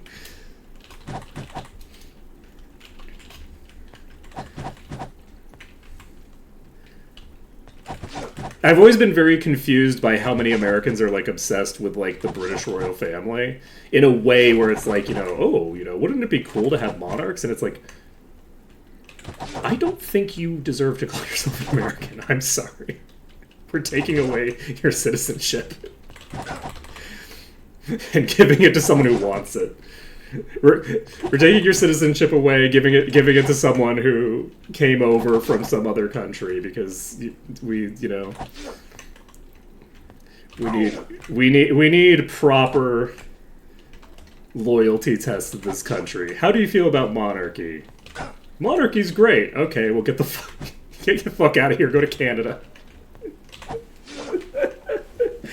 You're allowed to be Canadian and like the monarchy. You're not allowed to be an American and like the monarchy, okay?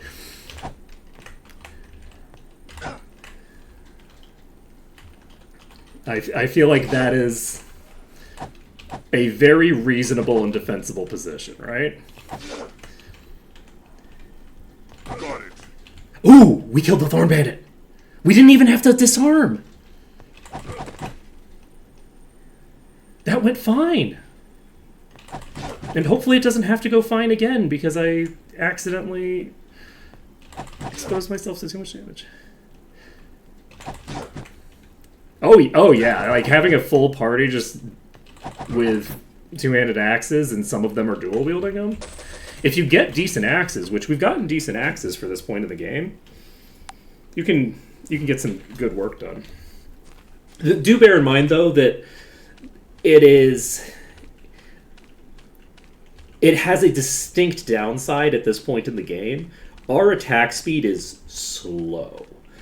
And so when we're doing stuff like melee kiting, or anytime like you're in a situation where you're trying to like kill enemies, the DPS isn't that high.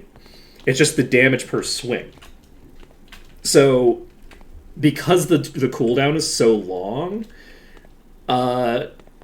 if I don't kill the enemies in one round of combat, I'm taking like 3 or 4 hits before I get my next attack out. That will smooth over as we get further and further into the game. We're going to get more and more recovery tools that will, like, we're going to be getting, like, Arms Master up, we're going to get Axe Skill up, we're going to get all of these, you know, we're going to be dual-wielding axes, which means that we're going to get the recovery bonus for both weapons. Like, It's like, we're going to have a bunch of escalating things that make that go away. But bear in mind, there are downsides to the thing. We don't have any oozes to deal with for a long time, though. There's no oozes in Erathia, I don't think, and there's no oozes in Tatalia. So by the time we have oozes to deal with, they're not going to be relevant. They're not going to be dangerous anymore. From my perspective, I think that the oozes are going to be so low level compared to the other shit we've had to deal with by then. Because, like... Oh, wait, no. We're going to Bracada next. What am I thinking? I keep thinking we're going to Tatalia next. I'm going to end up going to Tatalia next, and then halfway through Tatalia go, oh, whoops, I have to reload because we went to the completely wrong zone. I'm calling it now. That is a very distinct possibility, that I actually just go to the wrong place.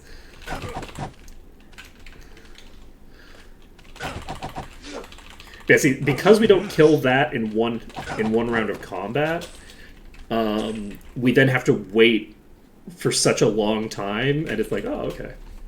We can't, like, chain stun an enemy as easily as we could with, you know, having anybody with a faster weapon.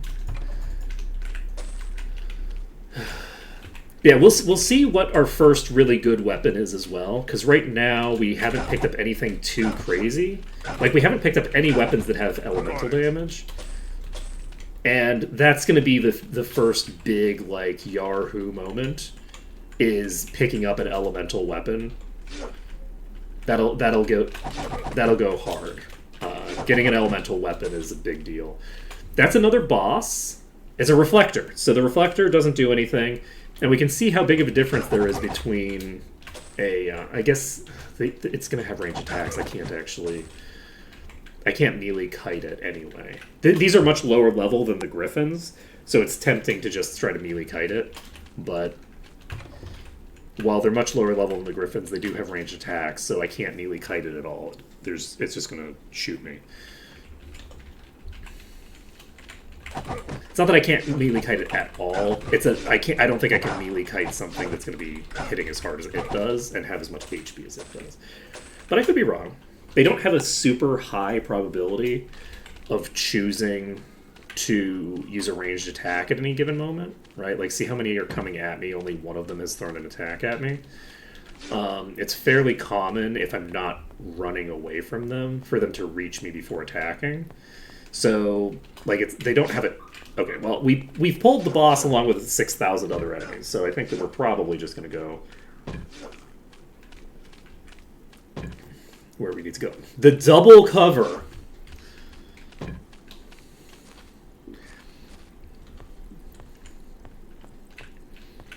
Okay. So, this might just be a nice, comfortable position to pull everything to. Because it seems like it is. This seems pretty nice and cozy. Like, as long as I get them locked in before I do what I'm doing right now. Because I don't actually have them locked in properly. So there's a chance that some of these, like, unlock and go after me.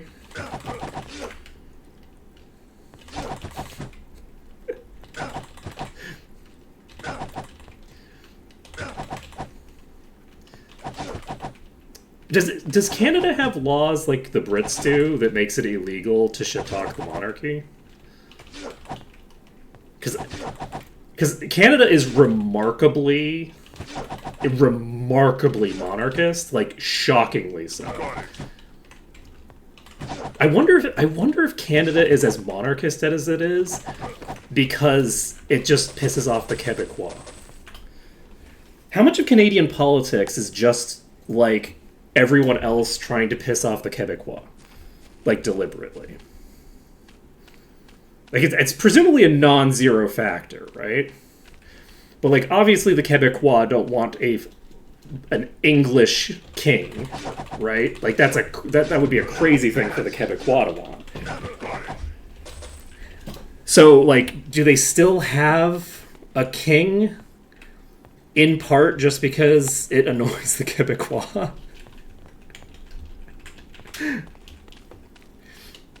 Look, I'm very knowledgeable about Canadian politics. I know so much Canadian politics. That is not true. I don't know anything about Canadian politics.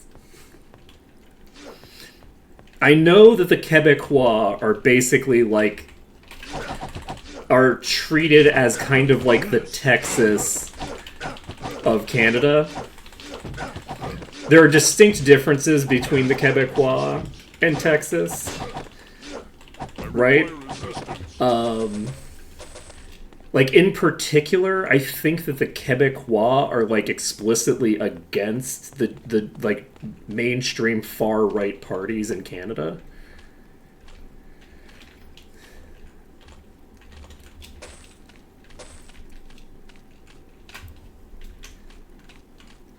There was something that was really interesting that was about the setup of like Canadian Parliament or something. Like I think the Canadian Parliament is technically like created by the king. Like there's like a governor representing like Canada still has a colonial era governor, I think. Like that has the same functions that they would have had in like the 1600s. Like actually though, like legally speaking, they haven't moved past the 1600s in terms of the way that their government operates. They act as a sovereign entity for the most part, but on paper, legally, they are just subjects of the crown. Like if the King of England ever actually tried to use any of their power, it would cause a constitutional crisis in Canada. Like it would be a constitutional crisis. It wouldn't be like, oh well, we just ignore them. It would be, okay, well, if you ignore them, your entire legal system falls apart. Like ignoring the governor is a huge constitutional issue, right? Like this is not a minor thing. This is like the fundamental framework your entire government is built off of. So it is really interesting. I remember doing like a bunch of research into it while I was in Canada, because that's of course what I'm going to do while I'm in Canada. Like a normal person is going to go out and see pretty things. I'm going to go out and see pretty things, and while I'm traveling to go see the pretty things, I'm going to be like, how does the legal architecture of Parliament work, right? Like, where does the legal authority of Parliament come from? Oh, it's interesting. The legal authority of Parliament seems to come from this Englishman who comes over from England and says your Parliament is valid.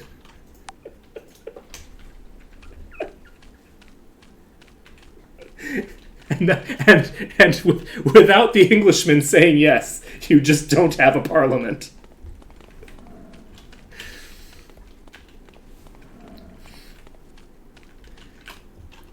It's kind of wild. It's kind of wild. Anyway, politics of Canada are pretty interesting. Okay, map is completed now. Okay, nice, good for us. We didn't just crash the game, did we? We did not. Okay, we are eligible for 14. We have a tiny bit before we get to 15. What time is it? It's 3:50. 3:25. We're going to. Oh! It's not quite bounty time. We're going to pick up the bounty, but we're not going to do it yet because we need to train. If we don't train right now, we're going to be in trouble. So we're going to basically pick up the bounty, and then a Summoner Goblin King. Okay, that seems reasonable. We can handle that. That is a Might and Magic 6 era. Hey! Our staff does something, because the Might and Magic 6 goblins, which is what that is, because it's a Goblin King, are, their ranged attacks do fire damage instead of doing physical, so our staff is useful. Okay, so we have a Summoner Goblin King. We'll just have to track it down. Oh, wait, we don't need to. It's right here. Okay, it's right next to Fort Riverstride. How about that? So we're going to pop over there, we're going to kill it. That will allow us... So we basically reset the timer, the death timer. We're going to be able to level up whenever we want. I think we're probably just going to level up when we finish the entire area, rather than level up before that. We'll just have to see. Are you mad because I said I wasn't going to do the bounty immediately, or mad because of something else?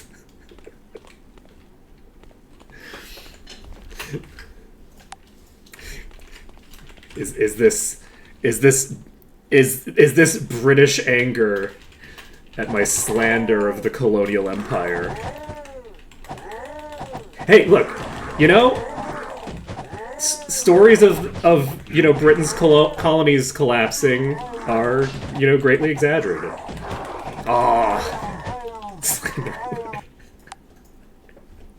Hey, I need to be careful. I'm in that Commonwealth.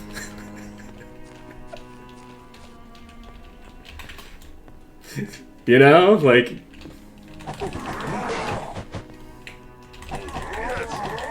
I'm not a subject of the king at the moment. But the king is the head of the trade bloc that my country is in. So... It is legally, according to the rules of the trade bloc, required to be the head of the trade bloc, which is the thing that I find offensive. Again, as an American, that's so sad to get a Scouring Pearl that pops after I'm dead already. Not even like, oh, it popped and then I died, but oh, I was already dead and then I hit the A button and popped a Scouring Pearl. Okay, we're gonna stand here for a second. We're just gonna chill. It looks like both sides of this work about the same.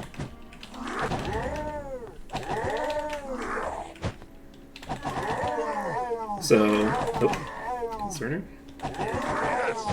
We got some hits into the summoner. I think we should be golden here.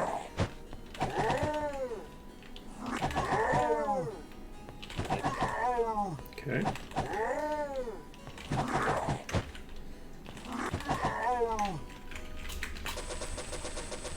That was a belt. Belts are potentially useful. We save the game. We could sell it. That's a lizard's leather belt. Could hypothetically be useful. It's worthless. Okay, that's 24 speed. 24 speed isn't bad. We just equipped that. We have bows turned off, so they won't ever shoot any projectiles. Which is good.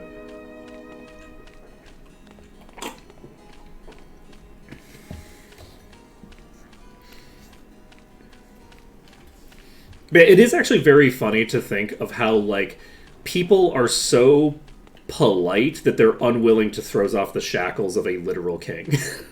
That is, like, a literal foreign king. It's like, oh, well, it would be rude. It would be rude to suggest that we're not your subjects anymore, so, you know, we just won't. I think there is something very funny about that. It's obviously, like, incredibly disturbing and tragic, right? Like, it's very disturbing. But it's also, like... Because the thing that people don't realize about monarchs is that they actually do have real power, right? Like, people think that these are ancillary pieces of an old system, and they kind of are, because the Queen of England didn't do anything with all of the massive power that she had. She just refused to use it, and everyone's just like, oh, well, so they don't have any power. It's like, oh no, she could have done a lot of things. She chose not to. Right? It's like, you will have to deal with a massive constitutional crisis the second that Thanks. the king decides to do something. See anything you want? Right? Now this will do. So it's an interesting Worthless. it's an interesting component of, like, Junk. the We could sell it. We could sell it. the Junk. like, at some point, because here's the way that I would describe it. Coming back to the only way to be a good monarch is to abolish the monarchy. Because shit, was her name Elizabeth? Was she one of the Elizabeths?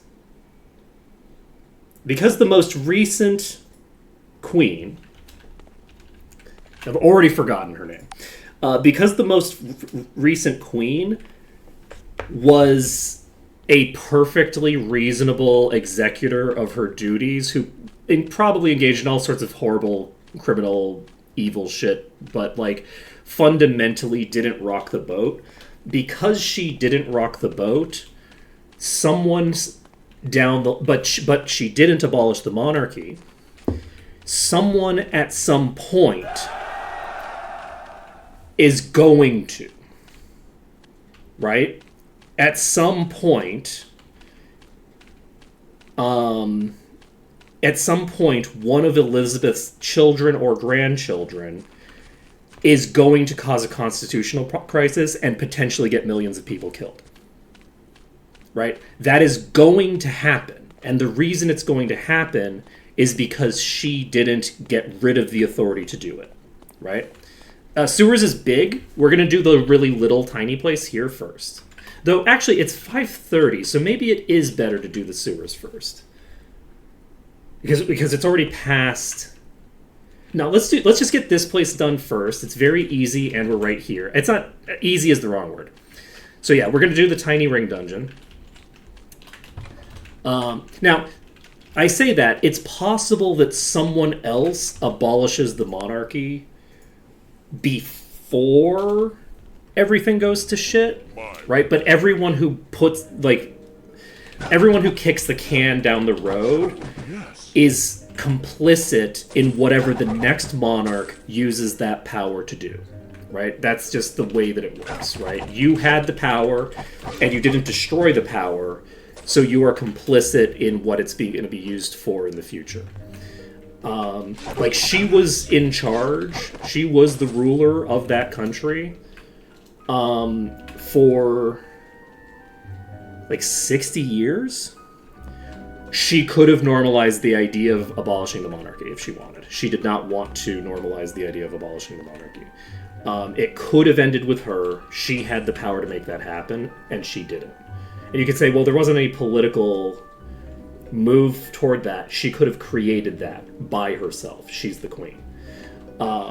If the queen wants to abolish the monarchy, and she's been the ruler of your country for 50 years, she has the political pull to abolish her own position. She just does. I think she had that kind of cultural cachet.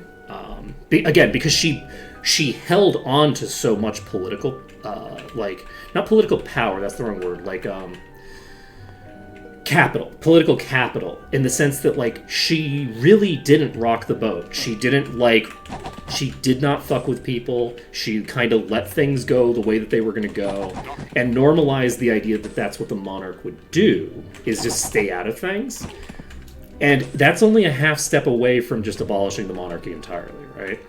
So now you could have it as an honorary position that actually doesn't have any power, which is what a lot of people think it is now.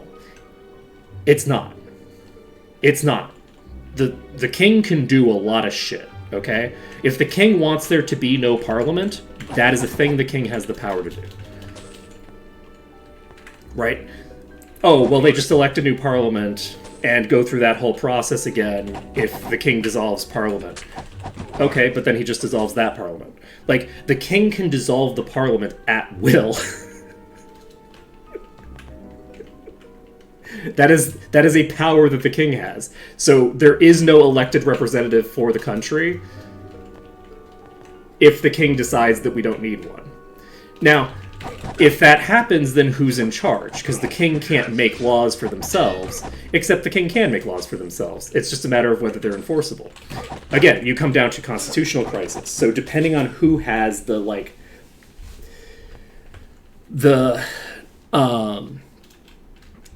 political capital to become the new ruler, right? I don't think the House of Lords is on the monarch's side, right? Lords are not... Lords are in competition with the monarch, right? They're not really aligned in their interests. So I would bet on them aligning with the crown if it was a power play to restore the aristocracy, right? But also bear in mind that the House of Commons is the house that is the political power in the country. The House of Lords is not...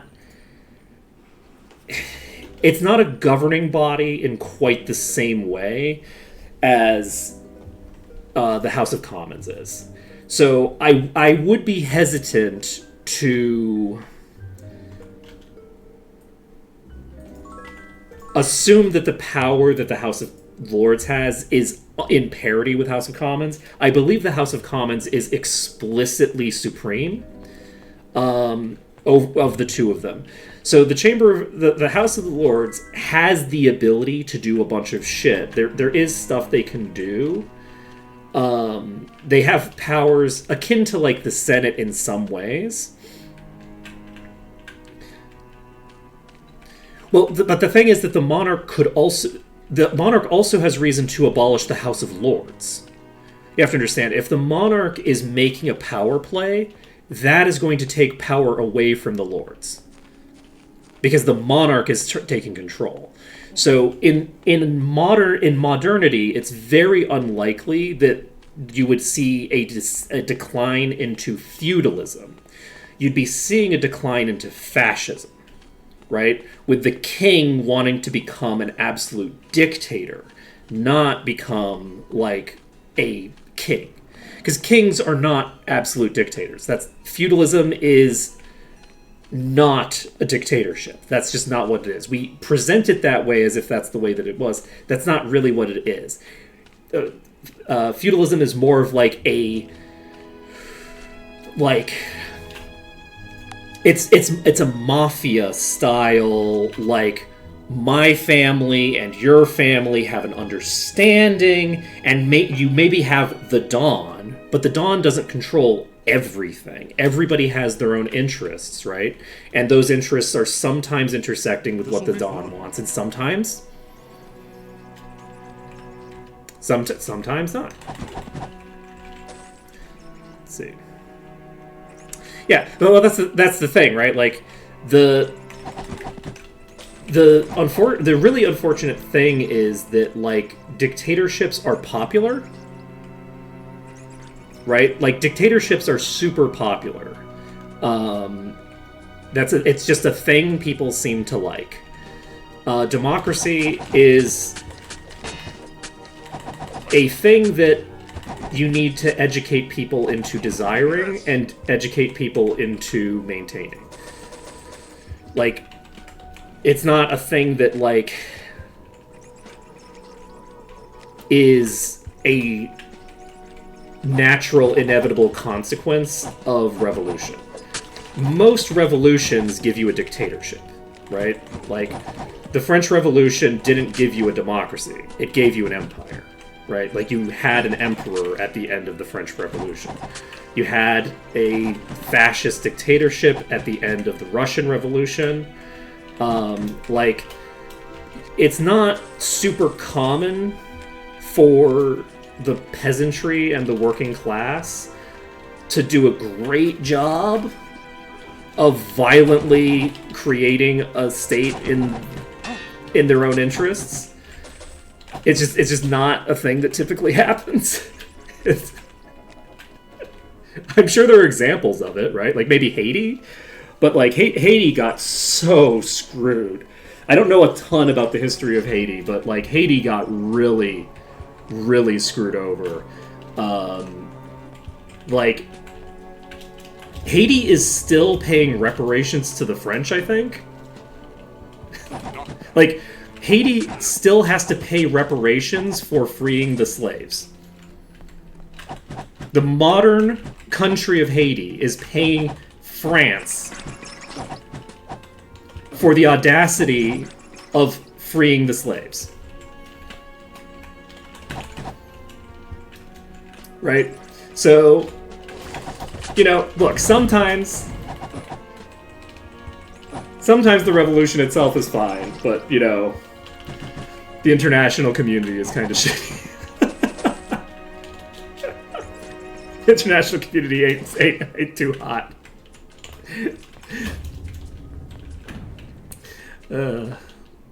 I need to go back and play more Disco Elysium. Let's see. Well, the international community isn't stupid. The international community is colonialist, right? Like, the reason that Haiti has to pay reparations is not because, like, the international community made a bad decision from their own perspective. The reason is because the international community is extremely racist and wanted those people to remain slaves. And to this day, how can they not? They're Haiti. I mean, okay, they stop paying, they get annexed by America. I mean, what do you think happens? They have to pay what they have to pay. They can't, though. There are consequences to defying the international order if you're not America. If you're America, you can do whatever the hell you want, right? If you're not America, you can't do whatever you want. You have to do what the international community demands of you, right? If you're some tiny island nation off the coast of America, which has already, I will remind you, like, colonized and annexed several island nations, some of which aren't even close to it. Like, the annexation of Hawaii? The annexation of Hawaii came out of nowhere. Right? It's just like, oh, well, we have a banana company that would like to own this kingdom. Let's just make that happen, right? So, like, the amount of power that's held by, like, a lot of really nasty people is quite substantial. I don't even need that one. What does this do? Does it bring it back into a useful location? Am I literally just supposed to do all of these buttons at once? Because that would be really funny. Oh, yeah, well, you say even Brazil, as if Brazil wasn't one of the most powerful nations on Earth, right? But, like, Brazil is, like, a really strong country. Like, the regional power of Brazil is massively diminished just by the fact that the United States is so aggressively, like, territorial in all of the Americas. But, like Brazil is a huge, powerful country with a huge economy, right? Like, Haiti is, like, what's the population of Haiti? There's, like, nobody who lives in Haiti. It's, like, this tiny, tiny country. It's not nobody. It's a fairly large island. It's one of the bigger islands in the area, but it's like an island. And Brazil is, like, a quarter of the continent. But it's all relative, right? Like, militarily, Brazil is weak because making a military as a country in South America is a great way to have the CIA show up on your doorstep and cut the head off of your leaders, right? Like, the way that South American countries have to behave because they are in South America, like, there's a lot of complexity to the meta of the Americas that's just different from everywhere else. Because, like, America goes all over the place and is doing all sorts of crazy shit all over the place. But, like, the way that America behaves in the Americas versus the way that it behaves internationally, there's a big difference between the difficulty of dealing with America. Because if you're in South America, it's like the Eye of Sauron is always on you, right? America is always, the United States is always paying attention to what's going on in either continent. Whereas, like, if you're Singapore, Americans can't find you on a map, and neither can the political officials. Like, people in American government think that Singapore is like a territory of China. Like, they think that it's equivalent to, like, Hong Kong, right?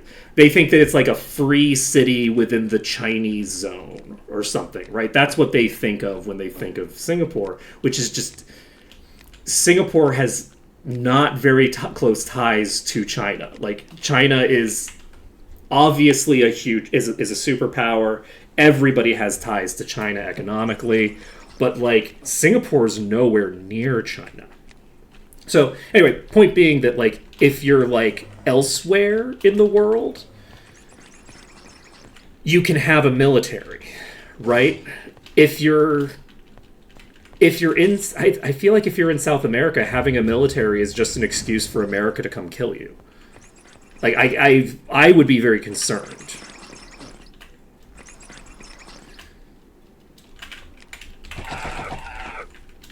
Well, Taiwan is a completely independent nation. It's just, but it is within the sphere of influence of China, in the sense that China's trying to annex it, right? Which is, I think, meaningfully distinct from like it's not like Taiwan's a powerful ally of the United States in that it is in direct opposition to China, right? Because China wants to annex Taiwan.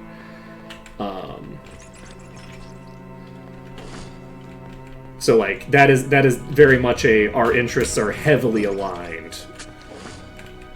You would like to not be annexed by this country, and we would like for this country to not annex anybody.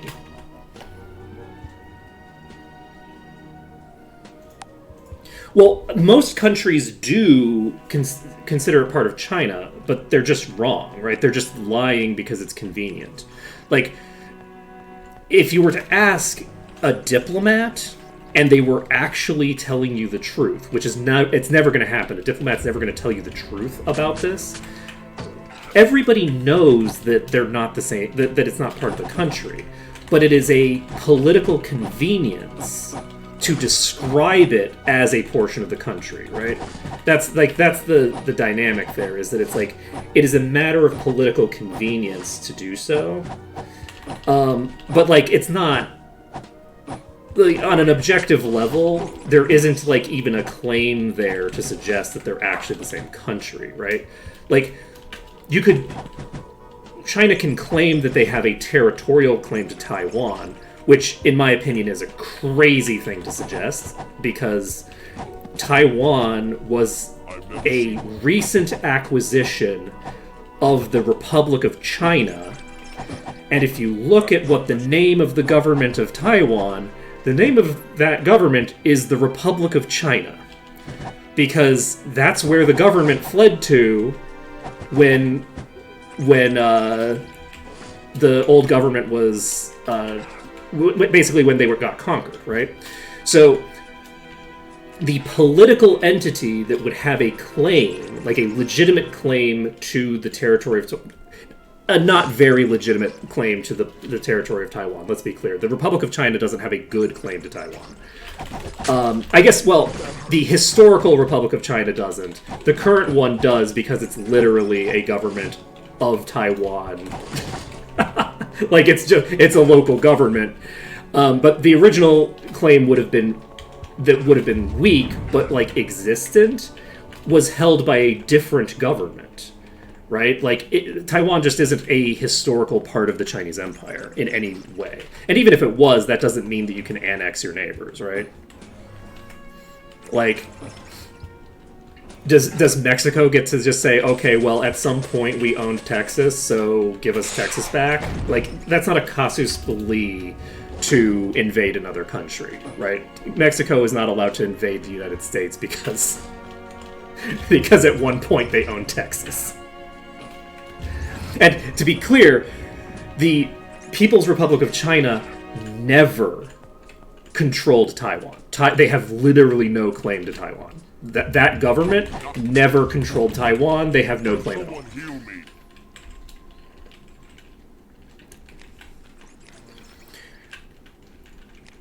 Yeah, well, yeah, but that was a different thing, right? They didn't declare war on the United States. The United States answered the call to arms from Texas that was seceding from Mexico, right? Like, that was a different scenario. That was during the secession. I'm talking about, like, a later on. Do you have the ability to, like, fight against a secessionary force in your country? Yeah, right? I'm an American, and I think that it would be kind of hypocritical of me to suggest that you can't fight against a secessionist group in your own country, considering, you know, the whole Confederacy. I'm in favor of what happened to the Confederacy, right? But there's a big difference between doing that, between dealing with an active revolution and dealing with a foreign sovereign nation and just trying to annex them because, like, at some point at some point they controlled the territory and you're claiming all of their claims.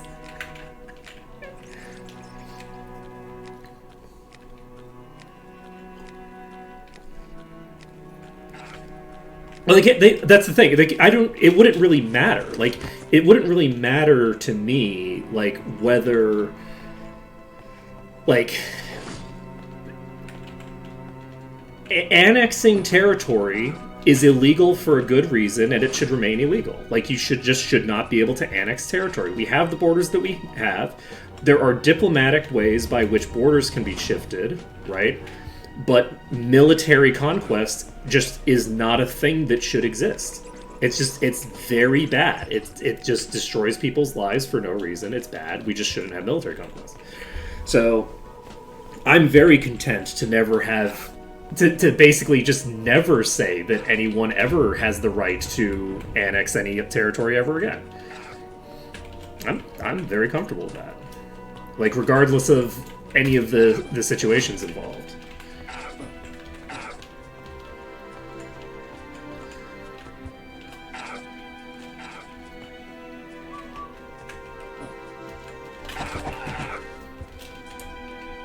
Military conquest, it turns out, is very fun in video games, and extremely bad. And is extremely bad on, like, a human level, and should not be done. Look, it's kind of like, you know, murder. It's very fun to do murder in video games, and it's very bad to do it anywhere else.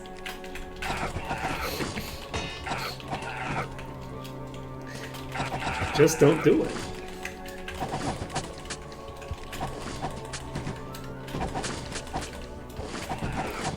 Just say no to killing thieves. It is my hot take. Well, that's the thing. I don't think that militaries are fun. Like, when I was younger. Oh, right, shit. We have to reload. Like, I don't even think that militaries are fun when I'm not, like, even minimally related. I guess that's not entirely the case. The reason that I don't think that militaries are fun is because, you know, ask not for whom the bell tolls, right? Like, I do fundamentally agree that, you know, we're all in this together, and it tolls for thee, you know? I don't remember the entire thing. It's not ask not, it's send not, sorry. It's send not ask not. Though ask not is more... it sounded like I said ask not instead of ask not, but... I didn't die. I'm not allowed to open chests if I don't have the skill to unlock them, and I opened a chest and it blew up on me. So... it's a minor procedural error. It's not a big deal. We just have to re-kill a couple enemies. Okay, that was rude of you. Oh, this is very rude of you. Ooh, don't want that. Yes.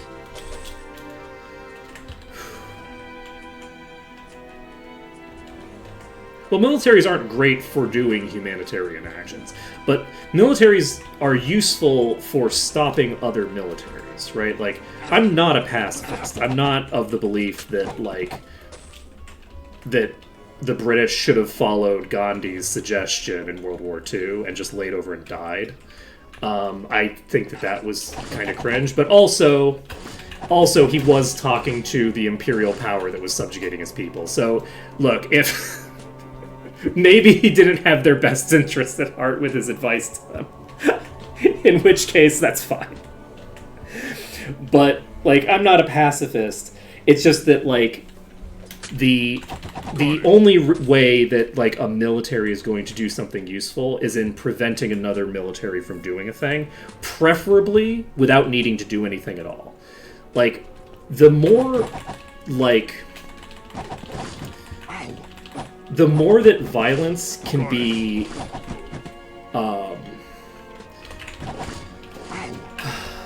the more that violence can be made hypothetical, the better. Right? The hypothetical power to take military action is a useful tool that can be used for great good. Right?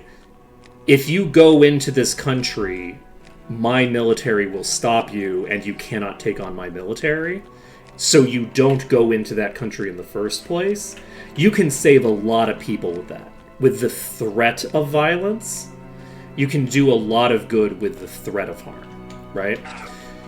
It's a lot harder to do good when that becomes, like, real violence, right? So the goal is to not have to do the real violence in the first place, but you can't always You can't always do it. I don't give a shit about nation states. I don't give a shit about them. Like the boundaries that are created, I don't care. Why would I care? A nation isn't a real thing. A nation isn't a person, right? People are morally relevant. Nations don't have any rights. They just don't have any rights. There is useful stuff in preventing the only rights that a nation has, in my opinion, exist against other nations, not against the people of any nation. Individual people, nations have no rights. If a human being is involved, your nation has no right to do anything, in my perspective. Like, your nation doesn't have a right to exist in the first place. Nations are a problem that we have to deal with in the modern world. They're not really like... I don't know it. They're not a good thing. In the same way that a military is fundamentally a destructive thing, but like, there's value in having a military if other people have militaries as well already, right? The first military is bad to exist. The second military, as an answer to the first military, can do bad things, but it's also an inevitability. And in the same way, a nation is a thing that doesn't is intrinsically bad. Nations are well, okay, the state is intrinsically bad. A nation is more complicated than that. But like, a state is a fundamentally a thing that is bad for humanity that we invented. But they do have rights against other states. But like fucking misdemeanor, like, it is also funny because you said border protection and I immediately was thinking of like the fucking maniacs in charge of my country. Instead of like, oh yeah, protecting your border against foreign militaries, which is what was probably intended by that. But like, it's an obvious interpretation. Look, I guess I do have the food for it. Let's save and then we can open some chests. Okay, we have enough skill probably, though I didn't say God. This might just not be a locked chest. We have expert now, so we should be able to unlock all of the chests that we couldn't unlock before. Let's see here.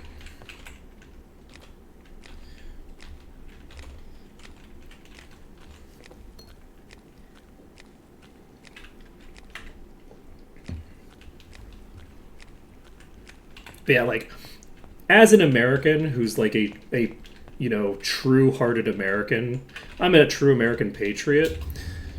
And by that I mean, if you come to America, you're a fucking American.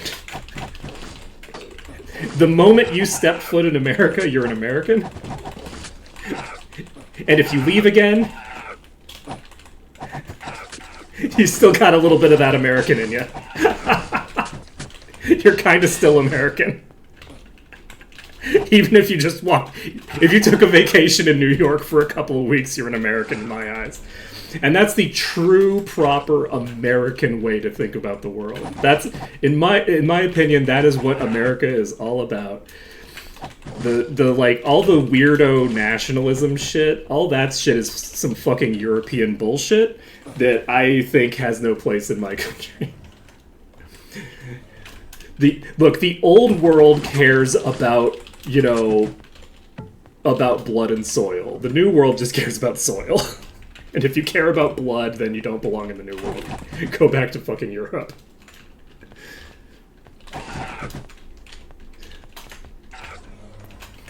I'm sure the Europeans will be very happy to have a bunch of raving lunatic Americans.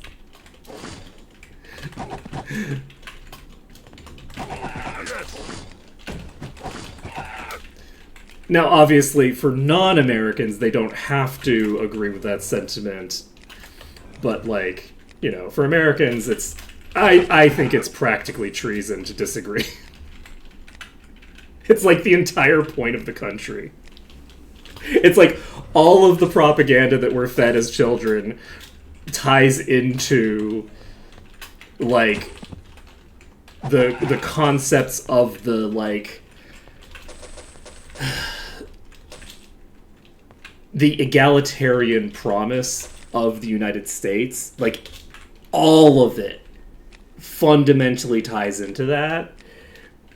And then like you grow up and you're like, oh wow, like you were all just like fully lying for some reason. Why don't you just act like the Europeans and just like say it out loud? Like just Sorry. right? Like like they're trying to get rid of birthright citizenship, which is like the most American thing on earth. It's like you call yourself a patriot and you're trying to get rid of birthright citizenship? Are you fucking kidding me? Like, Jesus Christ, go back to the Holy Roman Empire with this shit. Go back to Norway if you want everyone in your country to be related to you and a second fucking cousin, okay? Don't bring this shit into America. Don't bring this shit to America. It just doesn't belong here. And obviously it's more complicated than that because there's like a lot of racist shit that went into the founding of the country, and I understand that. But like it's just so weird to me because like all the worst aspects of America are just not terribly unique. They're really just very European coded. And like the stuff that's unique to America is for the most part pretty based and cool. You know, like birthright makes perfect sense. How could birthright not make sense? It's like the whole thing that the country was built off of. Birthright citizenship is just objectively correct. If you're born in a country, you're a citizen of that country. I don't give a shit. The Europeans can maul all they want. Fuck no. Fucking Japanese can maul all they want. If you're born in Japan, you're Japanese. I don't give a shit. I don't give a shit. I don't respect it. I don't respect blood citizenship at all. I have zero respect for it. It's ridiculous. I have as much respect for it as I have for monarchy.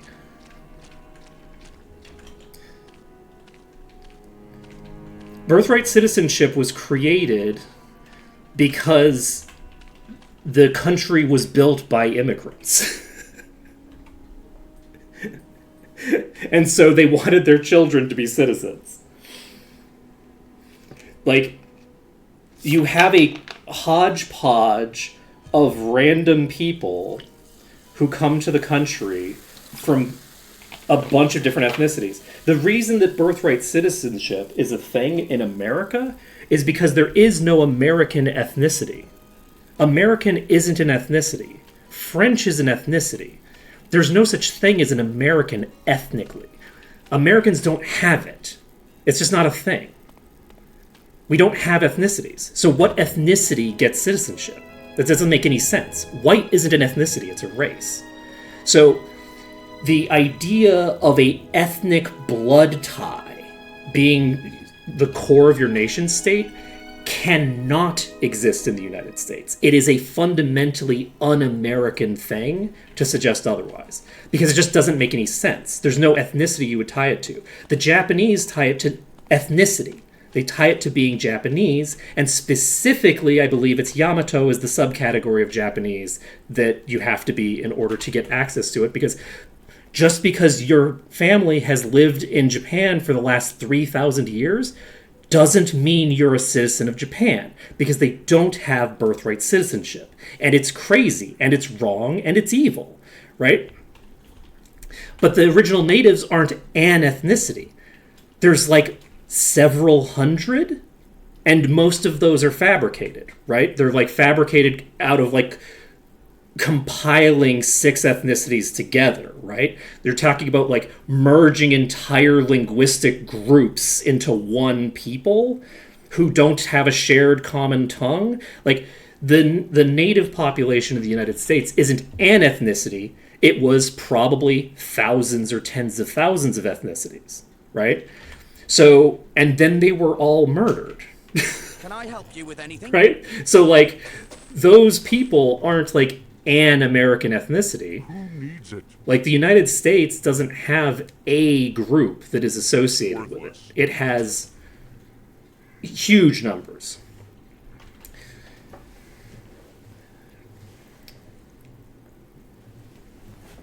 I don't know how citizenship is handled in China or India. I don't actually know how it's handled in either of those countries. But bear in mind that citizenship doesn't mean anything in China because you have no rights. So, like, that's one thing to bear in mind, right?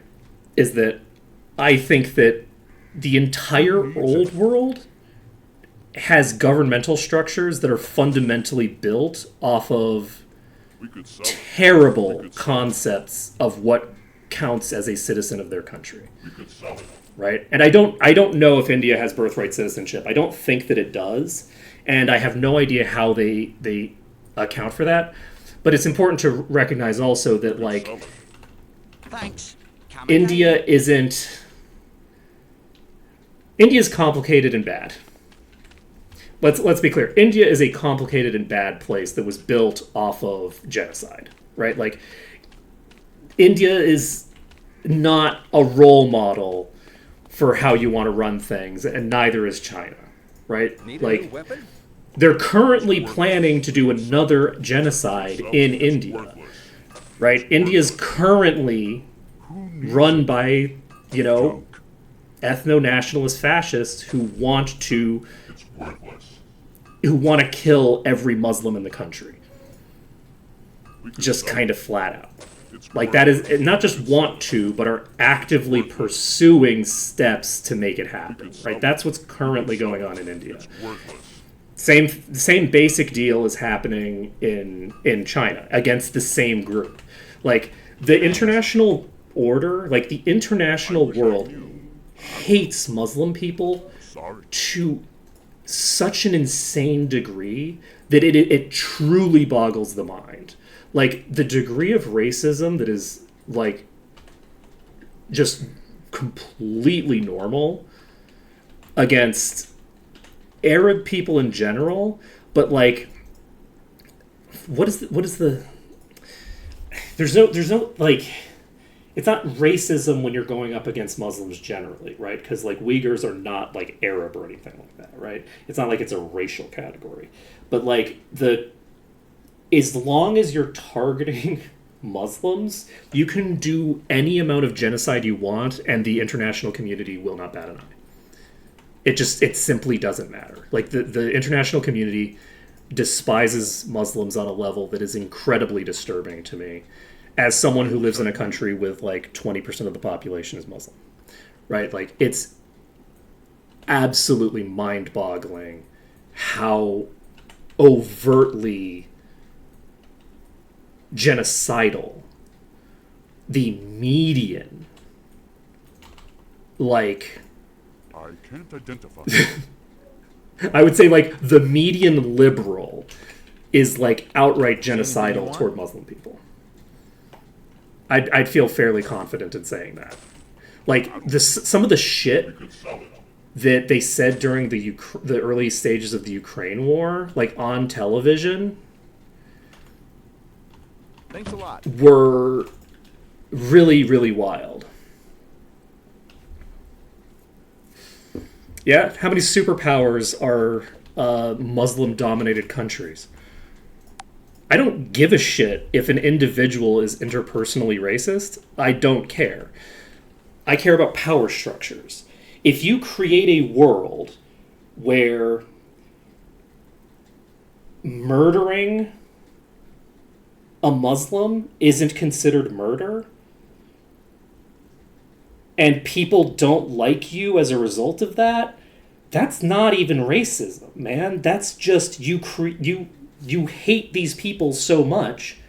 They hate you, but they hate you because you want them dead. That's not racism.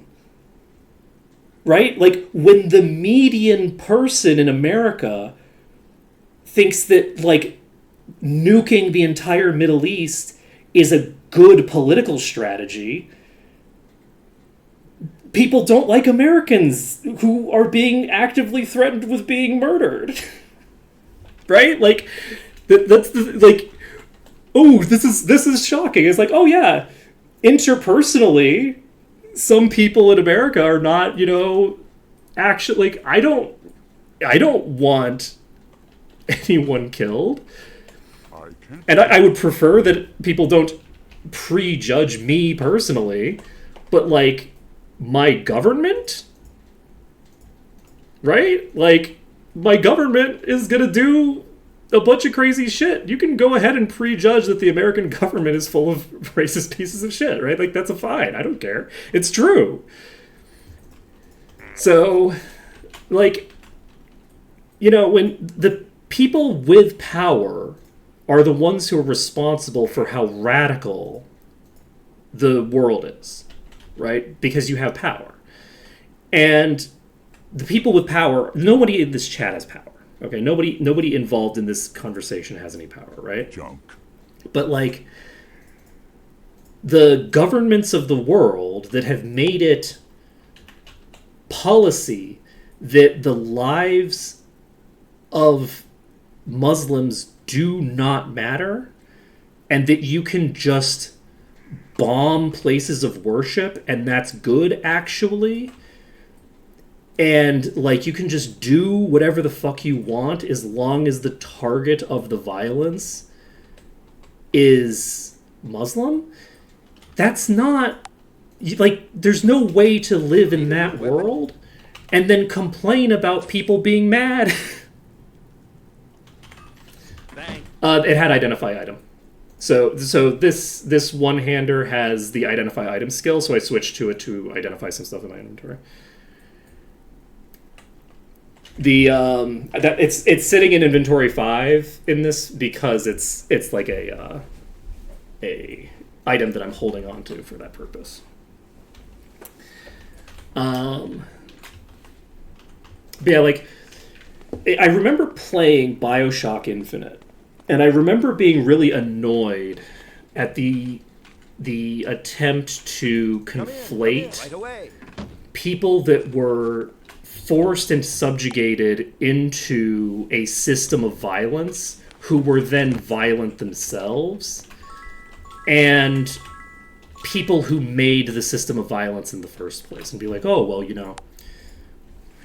maybe they're all the same. And it's like, no, some of these people created a system of violence, and some of these people were subjected to it.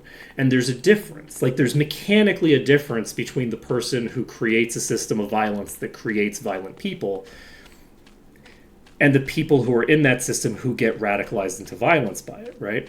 And obviously, the game was very cringe for other reasons as well, right? Like, obviously, like, the way that it ended up going was specifically a caricature to make it seem the most parody as possible, right?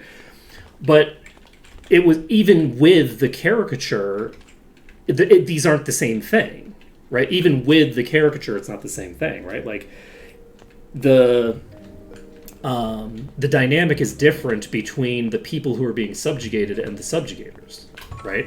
Even if both are using violence, a subjugator and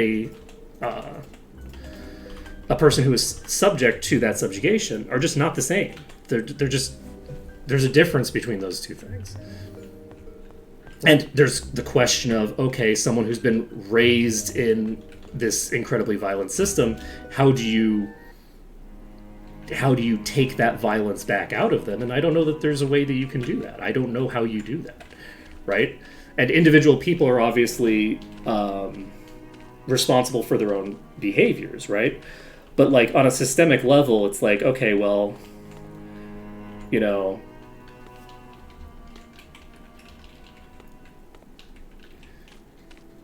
see. You take away the oppressive power, because it's not a both sides issue. It's simply not. So the Uyghurs never did anything. The Uyghurs didn't do anything. They're just a bunch of innocent people who are being genocided. Uyghurs didn't do anything. They're just being killed. Right? There aren't there are not billions of people who have been so radicalized into violence that they behave like fantasy orcs. That's not a real thing. There are some people who are like that, right? But, like, if you want the people who are the most like that, you have to look at MAGA, right? Like, let's be clear here. If we're talking about, like, Hamas versus, like, the Customs and Border Patrol, if you're talking about Customs and Border Patrol in the United States versus Hamas, Customs and Border Patrol is killing a lot more people than fucking Hamas ever can or will. Right? Like, we're talking about relative threats to the world, right? And I'm sorry to say it, like, there aren't any superpowers that are run by jihadis. It's just not a real problem. It's just not a real problem. And the way that people both sides the issue is by saying, okay, but, like, we have the right to genocide these Muslims, and they keep trying to stop us from killing them. Right? Like, that's what the conflict between Israel and Palestine is Israel wants to commit a genocide, and Palestine is saying no. That is what it is. That has always been what it is. Israel has always been a genocidal project from the start. It was created as a project of genocide, and it maintains that, and it always will be a project of genocide, regardless of whether they are currently engaged in blatantly and obviously genocidal behaviors. The entire project is about genocide. It's about ethnically cleansing the region and replacing it with people of a specific ethnicity. It's a genocide. That's what it is, always has been. Just look at the settlers. The settlers have never stopped doing their settler things. I thought we got rid of settler colonialism a couple hundred years ago. Apparently we didn't. We still have the one holdover, okay? But it's a settler colonial project. I haven't done the fort. You're right. Oh, I'm so happy. I'm so happy that we still have that fort left to do. I'm so happy that we still have that fort left to do. But yeah, like, America is about to go sicko mode. Like, it's already doing a bunch of crazy, heinous shit, right? Like, there's so many people who are, like, dying because the American government is just sending its militaries and its, like, fucking Gestapo in to just, like, round up random people and, like, just ship them off to unrelated foreign, like, not even countries, but, like, war-torn, like, territories where there isn't even a clear government in the first place. Like, that's what's happening right now in the United States. Like I don't really care about what, like, a couple of random, like, dickheads in the Middle East are doing. They're just not relevant. I just don't, like, they just don't have any power. Like, I care about what America's doing in the Middle East because they have so much power. But, like, a couple of dudes with firearms, man, my country has a mass shooting twice a day. Twice a day, there's some asshole shooting up a school in my country. I don't have the ability to, like, invest this much effort into thinking about people with rifles if I'm an American. I just don't have the ability to give a shit. Right? All you have to do is stop invading and annexing their territory, and they'll stop shooting at you, because they don't have an air force. They don't have anything. They are not coming at you. So just stop coming to them to kill them, and they will stop killing nobody, because they're basically killing nobody. Like, it's so one-sided. Every time, like, America gets into a war in the Middle East, it kills, like, fucking tens of thousands of people or more, and, like, 15 soldiers die, and maybe, like, a contractor who's, like, the most evil person you've ever met in your life. And, like, it is not just schools, no, but the schools are the most like what should I say, like emotionally resonant, and they're extremely common. Like, it's a very common target. And let's see. It depends. I mean, it's not a homicide if the cops kill you, so... And the cops kill the majority of people who get shot, so... I don't know, are you counting all the people that the police murder? Are you counting all of the suicides where some black guy ends up tied to a fucking tree in some podunk town, and then the cops go, oh yeah, that guy definitely strung himself up. All those lynchings? Yeah, man, there's a lot of unreported homicides in the United States. Anything done by the cops, and a lot of things that are done to black people by white people. It's a dangerous fucking place. You know the country that I'm in right now? The, like, murder rate here is, like, I think, like, an order of magnitude lower than the town, like, the tiny, tiny town that I lived in that had, like, a murder every 5 or 6 years. Yeah, the suicides with 3 shots to the back as well, yeah.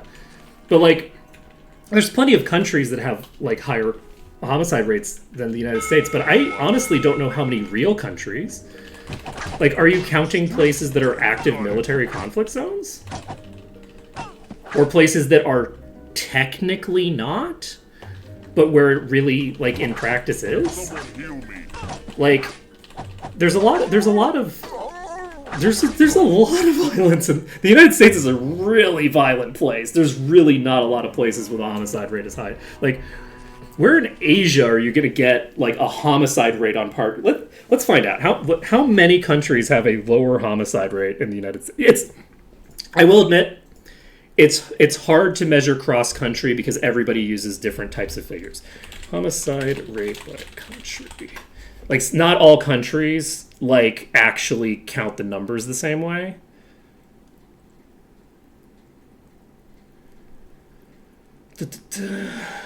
So...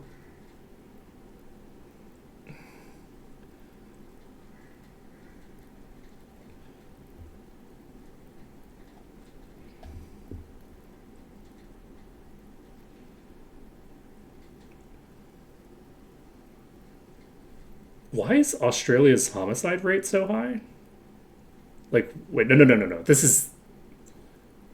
I don't know how this is organized. It's saying 13, but that's not correct. These are vastly different numbers. I don't know why it's number 13 on this list. Okay, we're sorting by where they are on the list. How far down do we have to scroll to get to the United States? Let's see. Did I already pass it? No. It's number 66. Is there anywhere on this list that's higher than the United States that is actually a stable country? Okay, first of all, they have Puerto Rico here, which is crazy because Puerto Rico is a part of the United States. That's not a country. How many of these are territory? Oh my god, so much of this is just territories?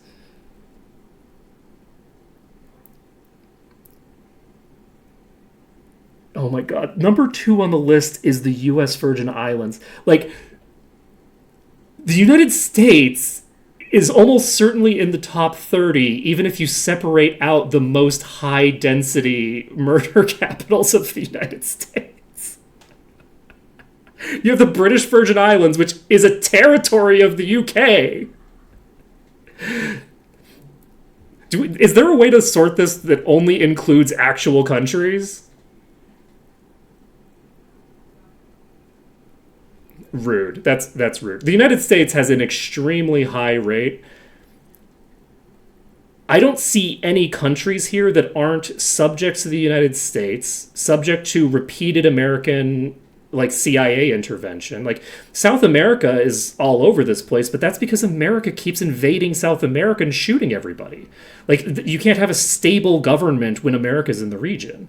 So, like, sure, like, South America is very unstable. Shocking. They're neighbors with the United States, but even most of Africa doesn't have numbers like the United States. Like Cuba's has a lower homicide rate than the United States. Kenya has a lower, like everywhere has a lower murder rate.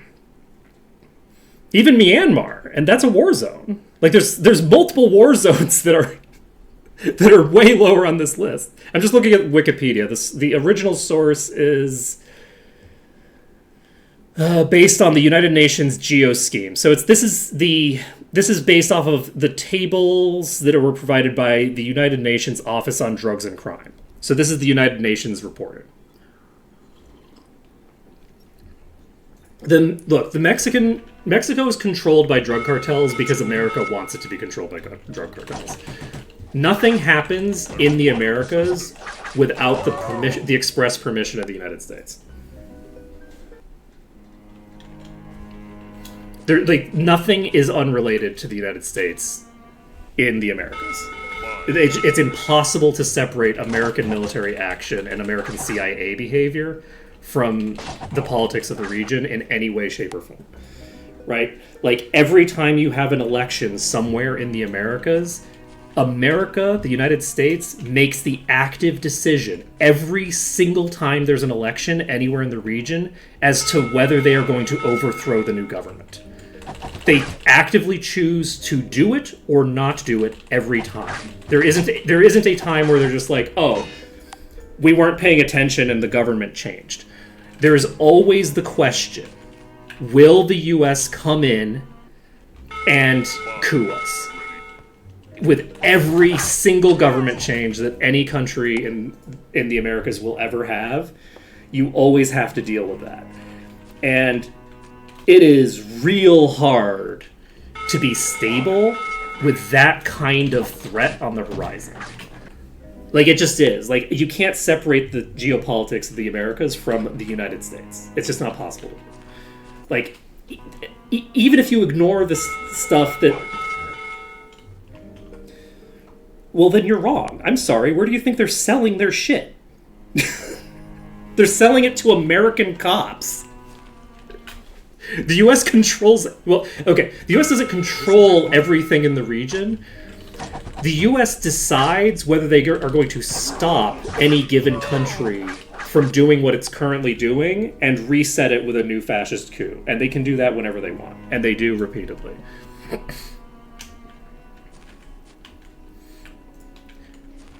Like, the United States is well above the, like, pay grade of the typical, like, local cartel. The reason that those local cartels have power locally is because the government doesn't have that power. There's a vacuum in the monopoly on violence, right? There isn't a monopoly on violence in the country, right? And the reason for that is directly related to the United States. It's always directly related to the United States. You can't separate it from U.S. action because the U.S. has the ability to inflict violence anywhere it pleases in the Americas whenever it wants and can do basically anything in that region completely unchallenged. Like, there's nothing anybody can do about it. It's just we do what we do because we feel like it and no one can stop us. So no country can have a monopoly on violence, and since no country can have a monopoly on violence, you can't have a state. Not really, right? Like, Mexico doesn't have a state, because a state has a monopoly on legitimate use of violence, right? So there isn't a monopoly on violence in Mexico, so there isn't really a state. There's something akin to a state in, like, certain subsections of it, right? Like, I think that Mexico City is mostly not controlled by the cartels. I'm not thinking about huge cartels, I'm thinking about power vacuums. Those power vacuums that the cartels exist within didn't spring out of nowhere. Those power vacuums exist because the governments are so weak. And the governments are so weak because they have to be in order for the American drug cartels. Because do you remember the fucking like all the shit that Nixon and Reagan were getting up to in South America? Right? Like all the CIA shit that was going on? Like the the shit the CIA was up to. The CIA was just running the drug trade in South America 30 years ago. You think they aren't still running the drug trade? Like, they openly were running the drug trade in multiple countries. They weren't openly doing it, but the files got released that showed that they were running the drug trade in multiple South American countries because they're the CIA. At the end of the day, they were the ones. Let's go in. So yeah, like on a fundamental level, the CIA has more power in Mexico than the Mexican government does. I feel very comfortable saying that. That's a very easy like, there are probably some countries in South America. Well, and Mexico isn't in South America, it's in North America. But, like, there's probably some countries that are south of the United States that have more local power as a nation than the United States has in terms of their ability to inflict violence at will on people within that territory. There probably are places that are, like, higher on the totem pole than the United States. There's not going to be many of them. I don't know how we're going to do this. This is actually a problem. We could hypothetically go in the other direction, and that might be the play. I've never really tried to do that recently, but the play might be to use the fact that they're not aggroed immediately to get to a better location. This'll be fun. Okay, we do aggro almost immediately. Right, but why is the Mexican government a joke? Why is that the case? Why, geopolitically, is it that no government south of the United States is capable of making any decisions that interfere with foreign capital, is capable of making any decisions that interfere with the drug trade, is capable of making any decisions that maybe go against the interests that the CIA has? Because the CIA has more power than them, just universally. The Mexican government is as bad as it is as useless as it is, because America will not allow that country to have a strong, solid, stable government. Mexico will never have a stable government as long as the CIA in its current form exists. It cannot have one. It can never have a stable government. It can never be stable. It just cannot be. Venezuela is as stable as America wants it to be at any given time. Is Venezuela the place that America just tried to do a fascist coup and failed in?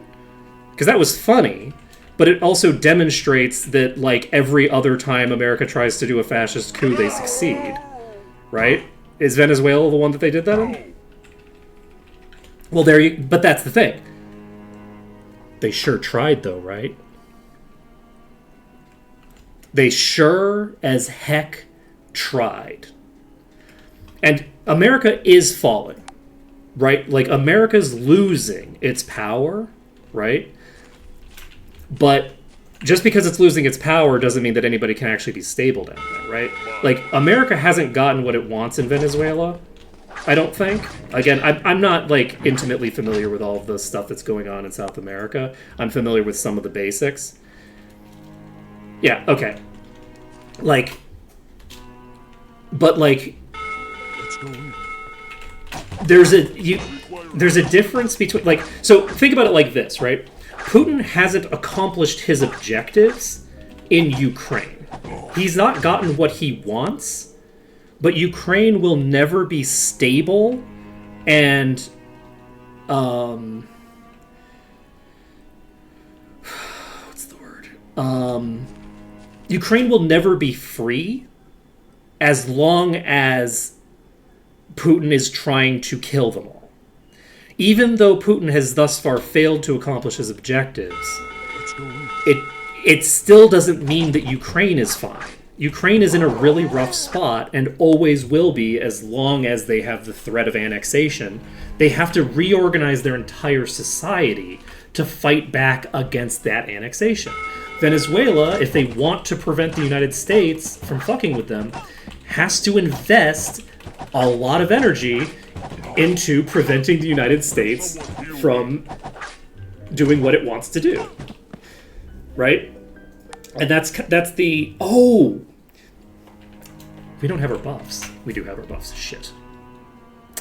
I was all excited that we were going to be able to fix this problem easily, and then it turns out...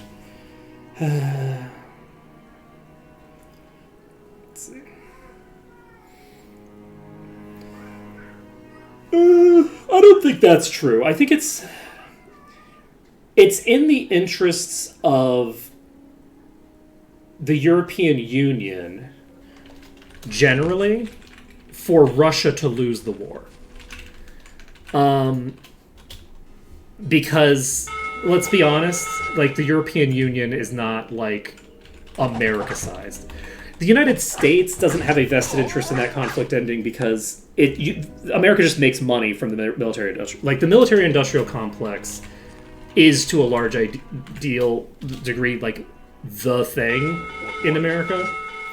So certainly America has an interest in the war ending because we all do as people. And one could argue that the state does as well. I don't think that the American state actually benefits from the war existing, because I think the military-industrial complex is basically treason. I am not willing to be moved on that position either. The military-industrial complex, the idea that you sell your military secrets to other countries, is crazy to me, and I don't think it should be a thing. If you want to aid an ally in a war, aid the ally in the war. Don't pussy out and pretend, oh, we're not fighting in the war. We're just giving a bunch of tanks and missiles. We're not belligerents in this conflict. We're just handing over all of the tools of warfare. Like, that's bullshit. You're a belligerent. Just admit you're a belligerent, right? But no one wants to admit they're a belligerent for a lot of reasons, some of which are pretty good. Like, you don't want to have any war where on paper 2 of the belligerents are nuclear powers, right? Well, that's actually not true, because it turns out that, like, Russia is very much a paper tiger. Like, the reason that Russia has gotten away with invading its neighbors for so long is because its neighbors that it invaded were these tiny countries that didn't have militaries, but Ukraine has a military. So, like, it depends on your definition of interference from other countries, because as long as other countries are willing to trade with Ukraine generally, Ukraine could easily do what Russia does and just mine up the entire countryside and just prevent Russia from moving forward. Russia doesn't have any technological supremacy. They don't have any real weapons. They just have the ability to kill a lot of people. Like, the entire military operation of Russia is about throwing waves and waves of, artillery shells at a place until everybody in the place is dead. And that's not modern warfare. It just isn't, right? Like, drone warfare that Ukraine is doing is completely fucking up Russia. And that's not something that requires, like, a crazy amount of investment from other countries, right? Like, that's not, like, a crazy amount of investment. Russia and Ukraine are peers, right? The two of them are peers. So it's possible for Ukraine, I think, to win that war, right? They don't have a local military industry, right? But bear in mind that neither does Russia. Russia stole all those weapons from Ukraine. Right? Like, Russia's using Ukraine's weapons against it. So do bear that in mind, right? Like, Ukraine was disarmed during the dissolution of the Soviet Union and was disarmed again during, like, some peace treaties that they did a while back. So yeah, like, if you say, yeah, let's see. But, like, normal trade is not Like, if Russia didn't have any trade partners, the country would collapse. It's not North Korea. You can't define support as anytime anyone does anything. That's like not... that's not... Being a belligerent, I would say, look, if all of the fucking missiles, all of the shit that Ukraine is using to hit inside of Russia, sure, all of that, I guarantee... Look, the United States is a belligerent. I would say that Germany is a belligerent. I'd say Italy is a belligerent.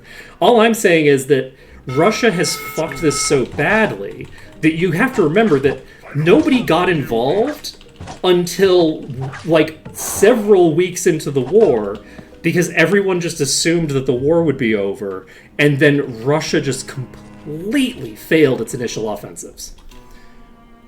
That was without anybody doing anything. That was just Ukraine versus Russia. And once you get, like, lines like you've got right now... What lies ahead? Donated by what? Again, you have to remember, the Russian military isn't Russian, it's Soviet. And they didn't inherit that in the sense that, like, this is just the stuff that was in Russia. It was the stuff that was in the entire Soviet Union, including Ukraine. The weaponry that the Russians are using against Ukraine, a lot of that is Ukrainian weaponry. Does that count as Russia doing it on their own? But the military architecture infrastructure that Ukraine had prior to the war starting counts as being foreign interference? Like, everything about both countries is foreign interference. Like, both countries are fully built on foreign interference. There's no way to individualize a conflict between Ukraine and Russia, because they're two former Soviet states, and the Soviet states were split up in peace treaties that nobody in the Soviet Union really had any say in. It was entirely Europe and America that decided what happened to the Soviet Union. The Soviet Union, its dissolution, that was everybody else. It was not the Soviets. They had nothing to do with it. So there really isn't any way to separate the stuff that's the knight. So that's actually fine. There's no way to separate the military hardware that Russia has from the military hardware that, like, was well, I already saved the one time. We have the ability to save if we clear out the whole dungeon, but we don't really need to. Like, what we're looking for right now is just to find an angle that gets us to 65%. We've got the inn now, right? Now we're in the dungeon. We don't have enemies attacking us right off the bat. So we can now choose which doors we're going to open and go from there. Unfortunately, we do not have Wizard Eye, so I can't identify how dangerous a given, like, hallway is at any given time. And we do have to deal with the fact that these guys are such bastards. They're such bastards. I think we try to use this door. I think that we can hit them around this wall fairly easily. Like, we might be able to... Okay, maybe not. If you get locked in that doorway, that's fine. So as long as an elite archer doesn't get into the room, we're maybe okay. This is a mid-tier. They're dead. Yeah, we got the save. We got the save. That's why we don't have. That's why we don't have any food. We do have enough save to save at once we get into the entrance. That's why I wasn't that concerned just now. Is because once we get in, it's not like we have to, like, do it again. once we get that initial in, we are able to fight more freely from there.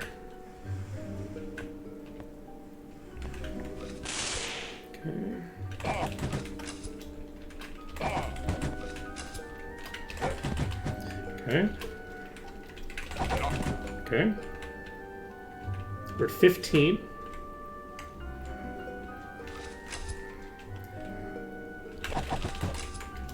I think this is actually the place to be, because if I do this, they seem to rotate backward instead of forward.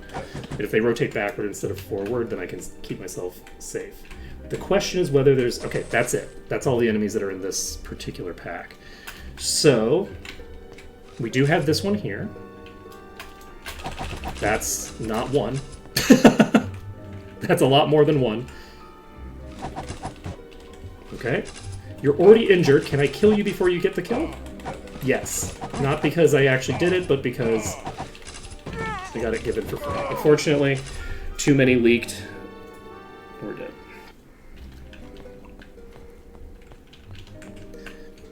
Okay. Yes, we open this door. We start aggroing this. Unfortunately, we aggroed way more than we needed to.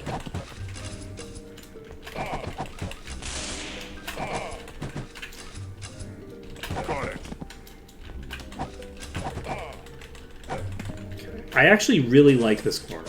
This corner might be more useful than I thought.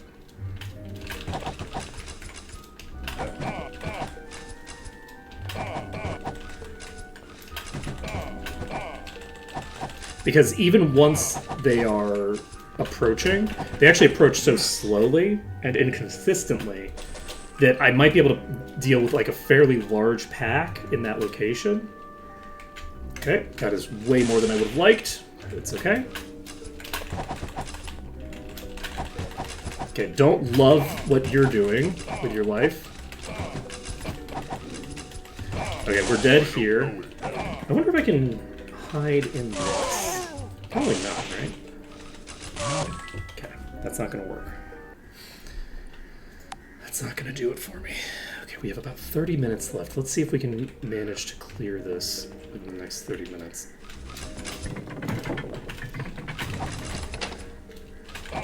Okay, unfortunately, if they do go into that back corner there, it really messes me up.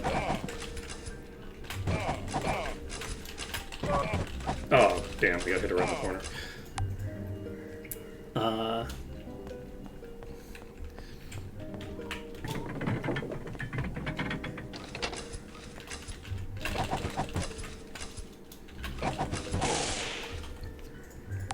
Anyway, the point that I was just getting at is that the homicide rate in America is extremely high. Like, you really do have to go to, like, pseudo-nations to get a homicide rate as high as you have in the United States. And I do think that a large portion of that is because the United States has kind of been in a soft civil war for a very long time, and they just kind of don't want to talk about it. But, like, the degree of violence that comes out of just hate crimes is so high that it, like, is... There is, to a degree, like...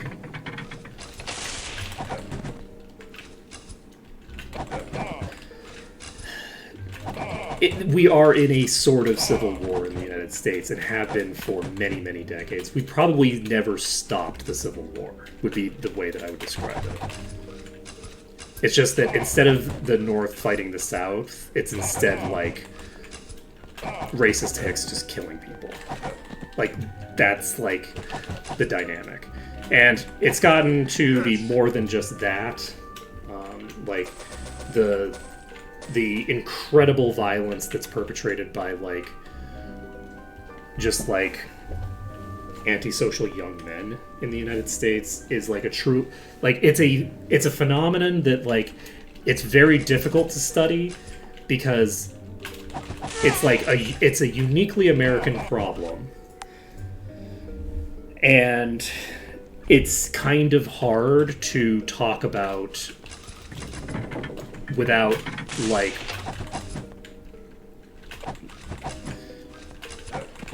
undermining U.S. sovereignty.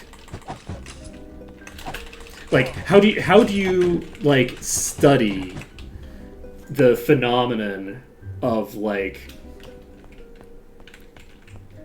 the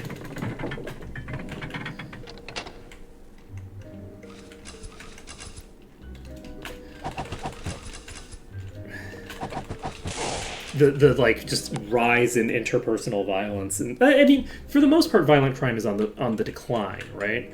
But like, it really is mostly cops, if we're being honest, right? But like, you can't talk about that because like no one in American media is allowed to talk about how fucking murderous cops are in America. Like, it's kind of impossible to talk about like anything in the U.S. in terms of like violent crime or this, that, or the other thing without like bringing up, oh yeah, we never got rid of slavery. Maybe that has, you know, some relevance to it, that we never got rid of slavery. Oops.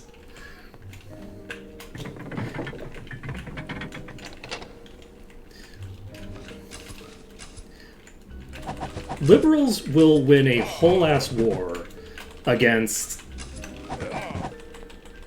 a nation that wants to enslave people. And then they'll write a caveat in the don't do any slavery bill that says, well, unless you really want to. Like, unless you're willing to do some paperwork. If you do some paperwork, you can do some slavery. But if you don't do the paperwork...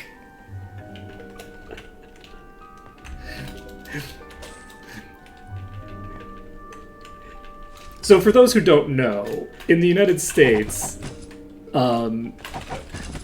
they have a whole amendment in the Constitution that's like, oh yeah, slavery is not legal. The issue with that amendment is that it has an unless attached to it. So, it's not an unless, it's an except. So, in the United States, it is legal to enslave someone as punishment for a crime. It's like, okay, what kind of crime? Well, it doesn't specify. Which means that any crime that you make up later, like let's say jaywalking, right? Jaywalking is an invented crime recently, like that's just a thing that we recently invented. You can enslave someone who jaywalked, right? Because it's punishment for a crime, right? If you make it illegal to, shall we say, do mixed fabrics, so like you're wearing a polyester blend shirt, and it's illegal to wear mixed fabrics because we've gone back to fucking Christian, like, Old Testament law, then you can enslave someone for wearing polyester, right? This is explicitly legal. This is just the text, right? This is the text of the Constitution. So America never really got rid of slavery, which is why like the American prison system is what it is. It's why America has not just the highest number of prisoners per capita, but the absolute highest number of prisoners in the world, despite countries like, you know, India or China having like an order of magnitude more people, right? Like it's so much higher than everyone else that it's just like a statistical wonder. And it's like, oh well, why are Americans so criminal? And it's not that Americans are so criminal, it's that Americans are so criminalized. Basically, in America, the, you know, very common Singapore saying, just follow law, does not apply, because just by existing in the United States, you're breaking the law. Anything that you do at any point, anything you don't do at any point, is probably illegal. You're probably breaking the law right now if you're in the United States. The key is that they selectively enforce the laws that they have on the books. So they'll only actually go after you if they feel the need to, if they feel some reason to go after you, right? And they like to say, oh, well, this allows us to, you know, get, like, Al Capone for tax fraud or whatever, right? But, like, tax fraud is, like, a real crime, and it's not, you know, existing in public after curfew, right? Or sleeping in the street, or any number of other things that have been either codified into law or attempted to be codified into law over the years, right? Sundown towns, the entire idea of a sundown town is that it's illegal to be out after sunset. And they just don't enforce that law unless you're black. And that's just like, that's how, like, that's how a bunch of places in the Deep South maintained their slave industry well after the technical making of it illegal, is that anytime a black person showed up in town, they would simply arrest them and imprison them and then enslave them, right? That's just history. That's what a sundown town is. So, yeah, people don't like to describe prisoners as slaves because they're not chattel slaves anymore in the same way that they were in the 1950s. I think it was the 1950s. It might have been the 1940s. But it was fairly recent, but not that recent, that it was made illegal to sell prisoners to companies by the state. So what originally, when slavery was made illegal, what they did was they made everything illegal, and then they would arrest black people when they existed in public, and then once they arrested that black person who existed in public, for the crime of existing in public, they would then sell them, or at the very least sell their labor, right? They would sell the contract for their labor to a mine, like a coal mine. And then they would work in the coal mines and disappear well past what their actual sentence was. So let's say they had like a 5-year sentence, they would just disappear and you'd never see them again, right? And they were basically being bought and sold as chattel slaves. It was eventually made illegal to sell the contract labor out in that way. So basically, like, you couldn't, if you were the prison, you had to enslave the people. You couldn't give a contract for somebody else to enslave them, right? Because it just was way too similar to just, like, literally selling a human being, right? It was, like, very clear. But that was, like, 80 years after they started doing it, right? It's not like that wasn't, like, a quick fix.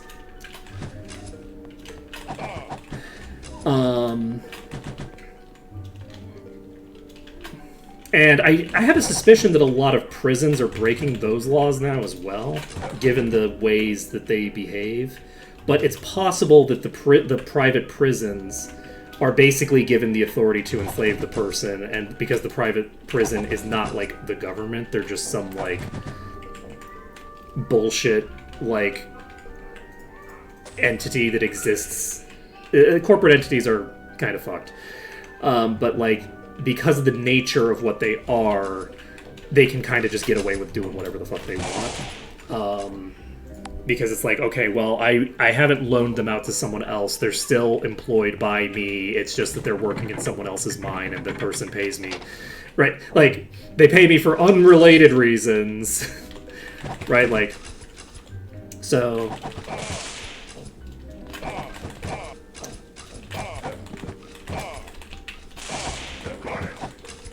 So because of that, right, because of the nature of that, it's like kind of impossible to talk about, as an example, criminality in the United States without talking about slavery, because they're entwined in a completely inseparable fashion. You cannot separate the two. Which is, you know, shitty for basically everyone involved. And I do mean basically everyone, because obviously it's not super shitty for the, you know, the people doing the enslaving. They're pretty comfy. They're living it up. This is quite hard. I don't have a good answer to a lot of this stuff. I don't think this room is going to help me too much. I'm going to see if I can find a room that will be helpful. I don't think I will, though. I think we do just have to kind of lock in. I don't think I can do anything with that until I clear, so we're kind of just... I'm going to just aggro these, and then I'm going to stand in this corner. Oh, wait. Didn't I have some crazy shit where this corner actually just worked fine?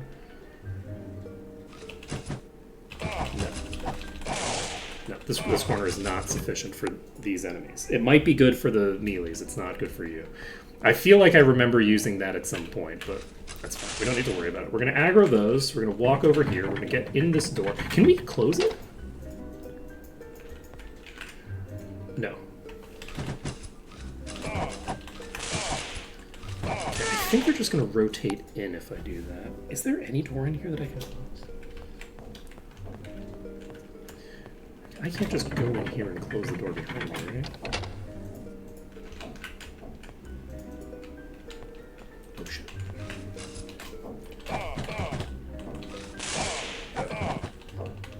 Now that I think about it, did I actually do this instead? Is this how I did this? It might be. We're gonna aggro these. We're gonna stand here instead. There's a period where they get vision on me, I think.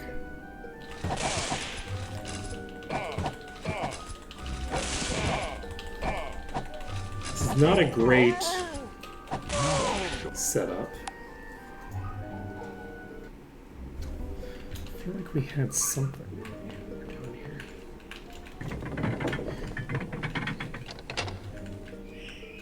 I'm gonna check this corner.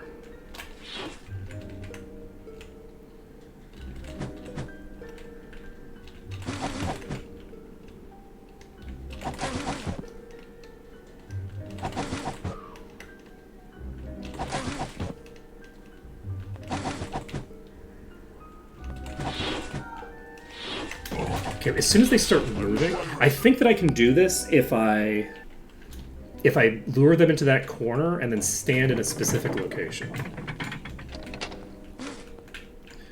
Alright, sleep well. Sleep well, Celestial.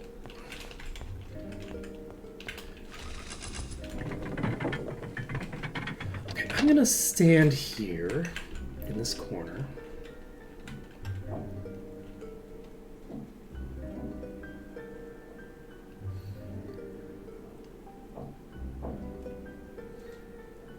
Are they approaching, or are they moving somewhere else? Did they all go in here? No, they're just standing around in random locations. Okay, that's weird.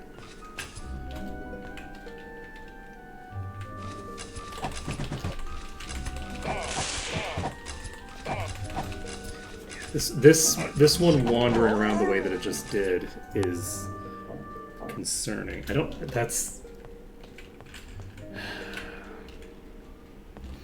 think there's anything useful about this room. This takes way too long. Okay, so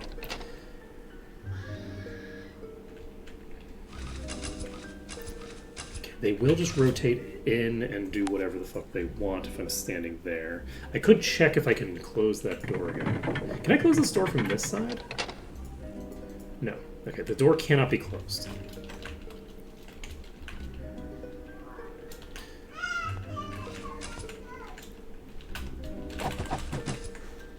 So one of the issues is that when they cast their spell, they don't actually have a attack animation that they have to go through in order to hit me.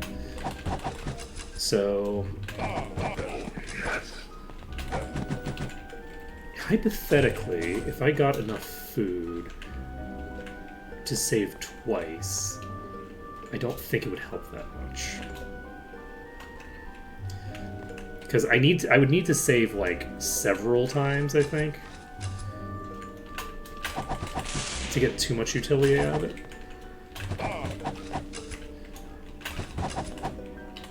Please.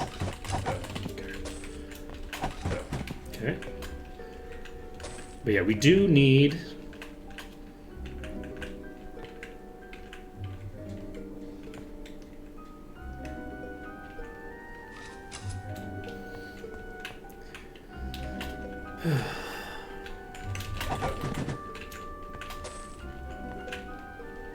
There's another red in this pack. And lots of other things.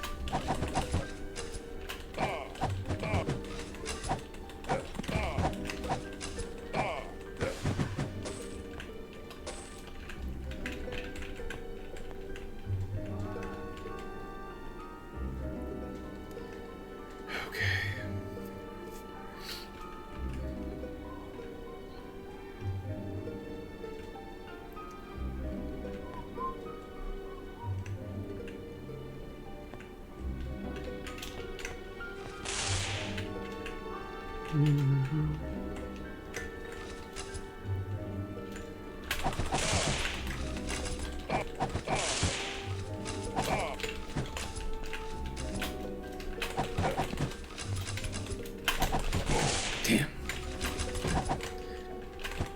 Because, yeah, I could hypothetically jump from corner to corner here. It looks like I'm going to be aggroing a shit ton of enemies when I do that room.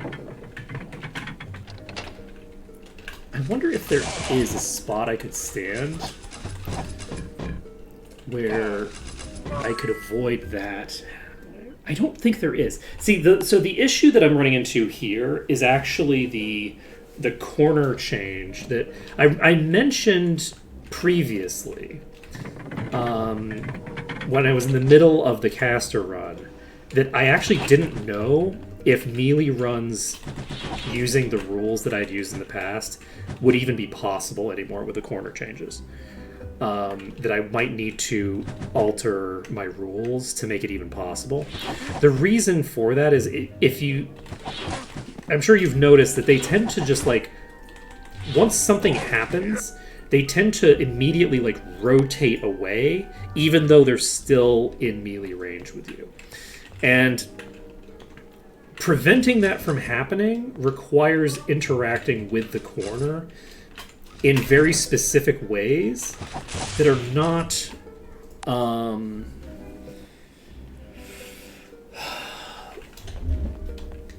that are not guaranteed to be replicable.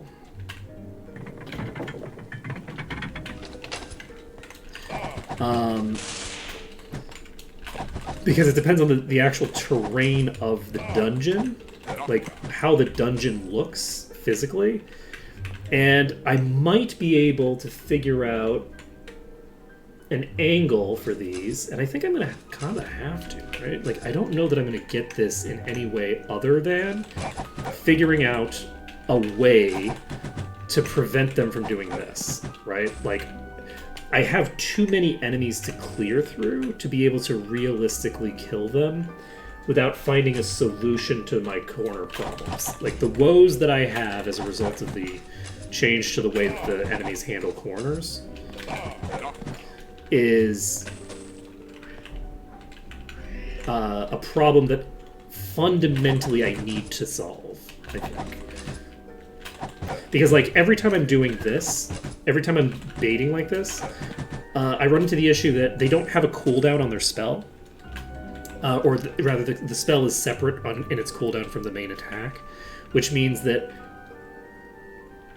I can't, like, stop them from using...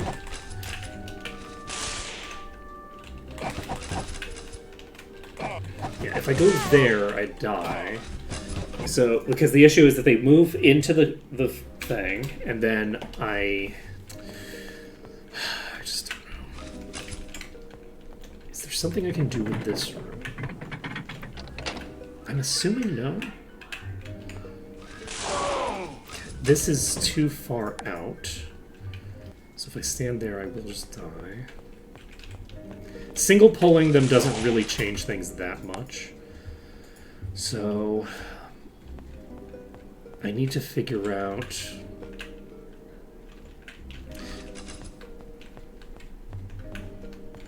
The most obvious thing is maybe doing something with the cells. If I could figure a way to get into and out of those cells without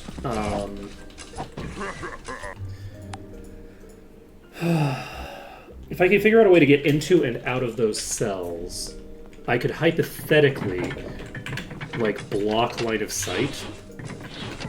Like, if I could close this door again from inside, or... Can I at least open it from inside? Considering how difficult it is to get in here...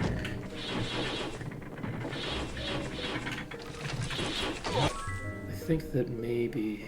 Let's actually load a different file quick. I'm gonna load...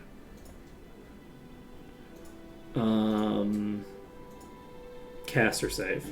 because I just want to check something with this dungeon. And I don't have a lot of time left. I only have like 10 minutes left. So I don't want to not find this out. If I can get... If I lock myself in one of those...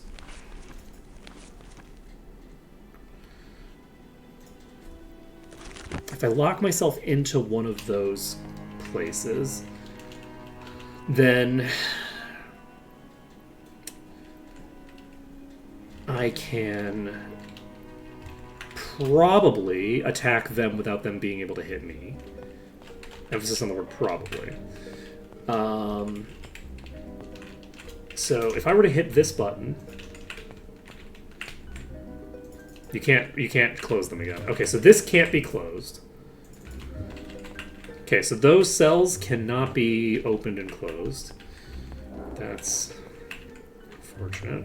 I can't get up there because I don't have jump. I could try to use this bed, but I've established that this bed doesn't do anything for me, I think. We could try to use one of these beds. I don't think that's going to help me too much. There's this room. Hypothetically, I could stand here. I think the archers can just shoot me across the table. Do anything for me, I don't think. I don't know.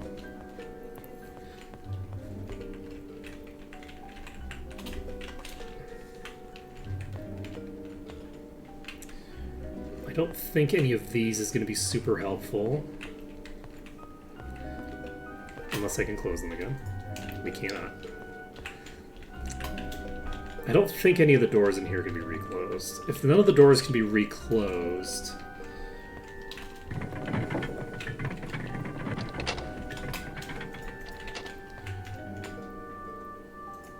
then...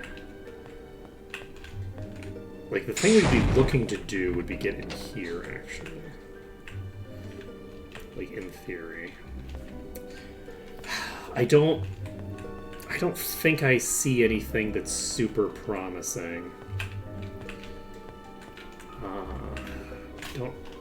don't know how I want to handle this. Give me a second. We're going to load up test. We can level to 16. We should probably level to 16.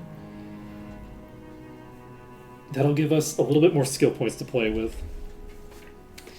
And...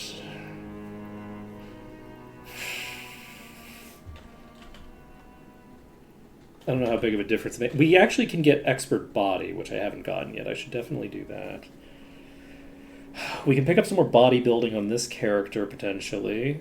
We probably should. We don't need the mind skill. Spirit Mastery is here, not Spirit Expert, so we can't get Spirit done. This is not where the Axe Trainer is. This is not where the Leather Trainer is. So, bodybuilding up to 8 would help this character survive. And that would be useful. Other than that, I don't know. The issue is that I'm getting pretty consistently one-shot by these. So I don't know what I would do to make that not happen. It's also concerning because the conscripts in here were one-shotting. Like, I think the tier 2s were instantly killing me, which means that we're going to have a lot of difficulty with Erathia itself, like Erathia Castle. I don't even know. I don't think I established whether the corner that I usually use for that place will even work. Principally, I don't know if that'll work. So... we're going to be in for a real rough time in Erathia Castle. We might end up needing to fundamentally restructure the run as a consequence of the corner changes, because I don't know.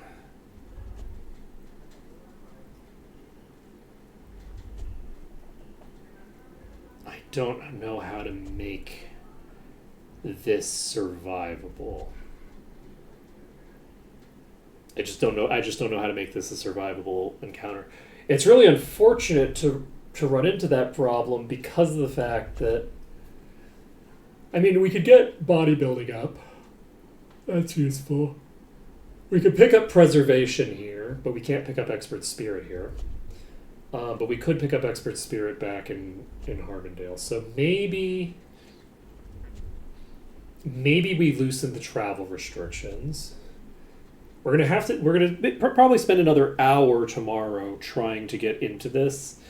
We will do everything that we can within what rules we've already got established. So that means getting up to level 16. It means investing more into bodybuilding to make it less likely to get insta-gibbed right off the bat.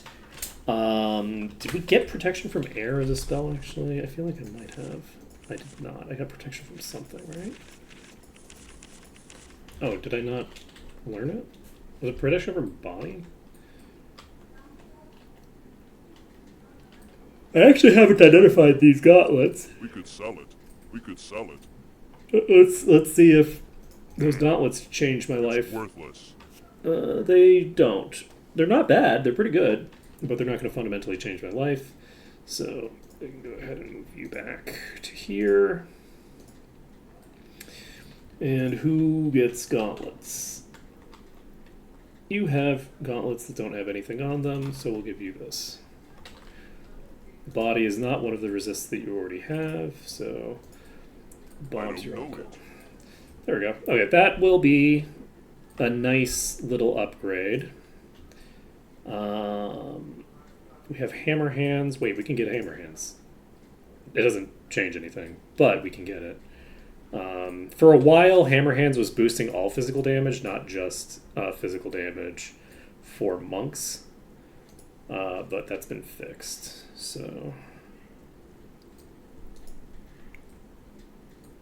that is not going to be valuable. Yeah, I think we'll just end things here for right now. We'll come back to this soon-ish. And by soon-ish, I do mean tomorrow.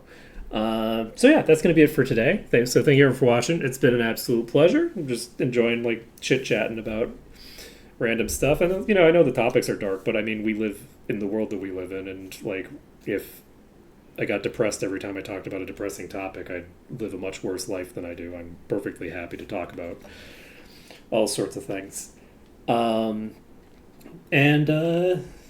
Yeah, so I think there's a non-zero chance that investing into just the leveling and having a different seed, because we got a lot of archers in those packs there, if we can get a different seed and maybe make a couple of changes that I don't know that I'm going to need to make, but which I can make within the rules. If I make a couple of things like that, there's a decent chance that we manage to clear through this dungeon, and then we run into another brick wall in Castle Griffinheart, which we'll see how that goes. I might be able to make that work much faster than I make this one work. It really depends. We'll just have to see. But I'm looking forward to figuring out what it is. At some point, the game is going to get hard enough that I have to start breaking my original rules, okay? There's going to be a point where it is unreasonable for me to do the same arc mode that I was doing in Vanilla Might and Magic 6 in Maw. It's going to happen. It's something that has been anticipated.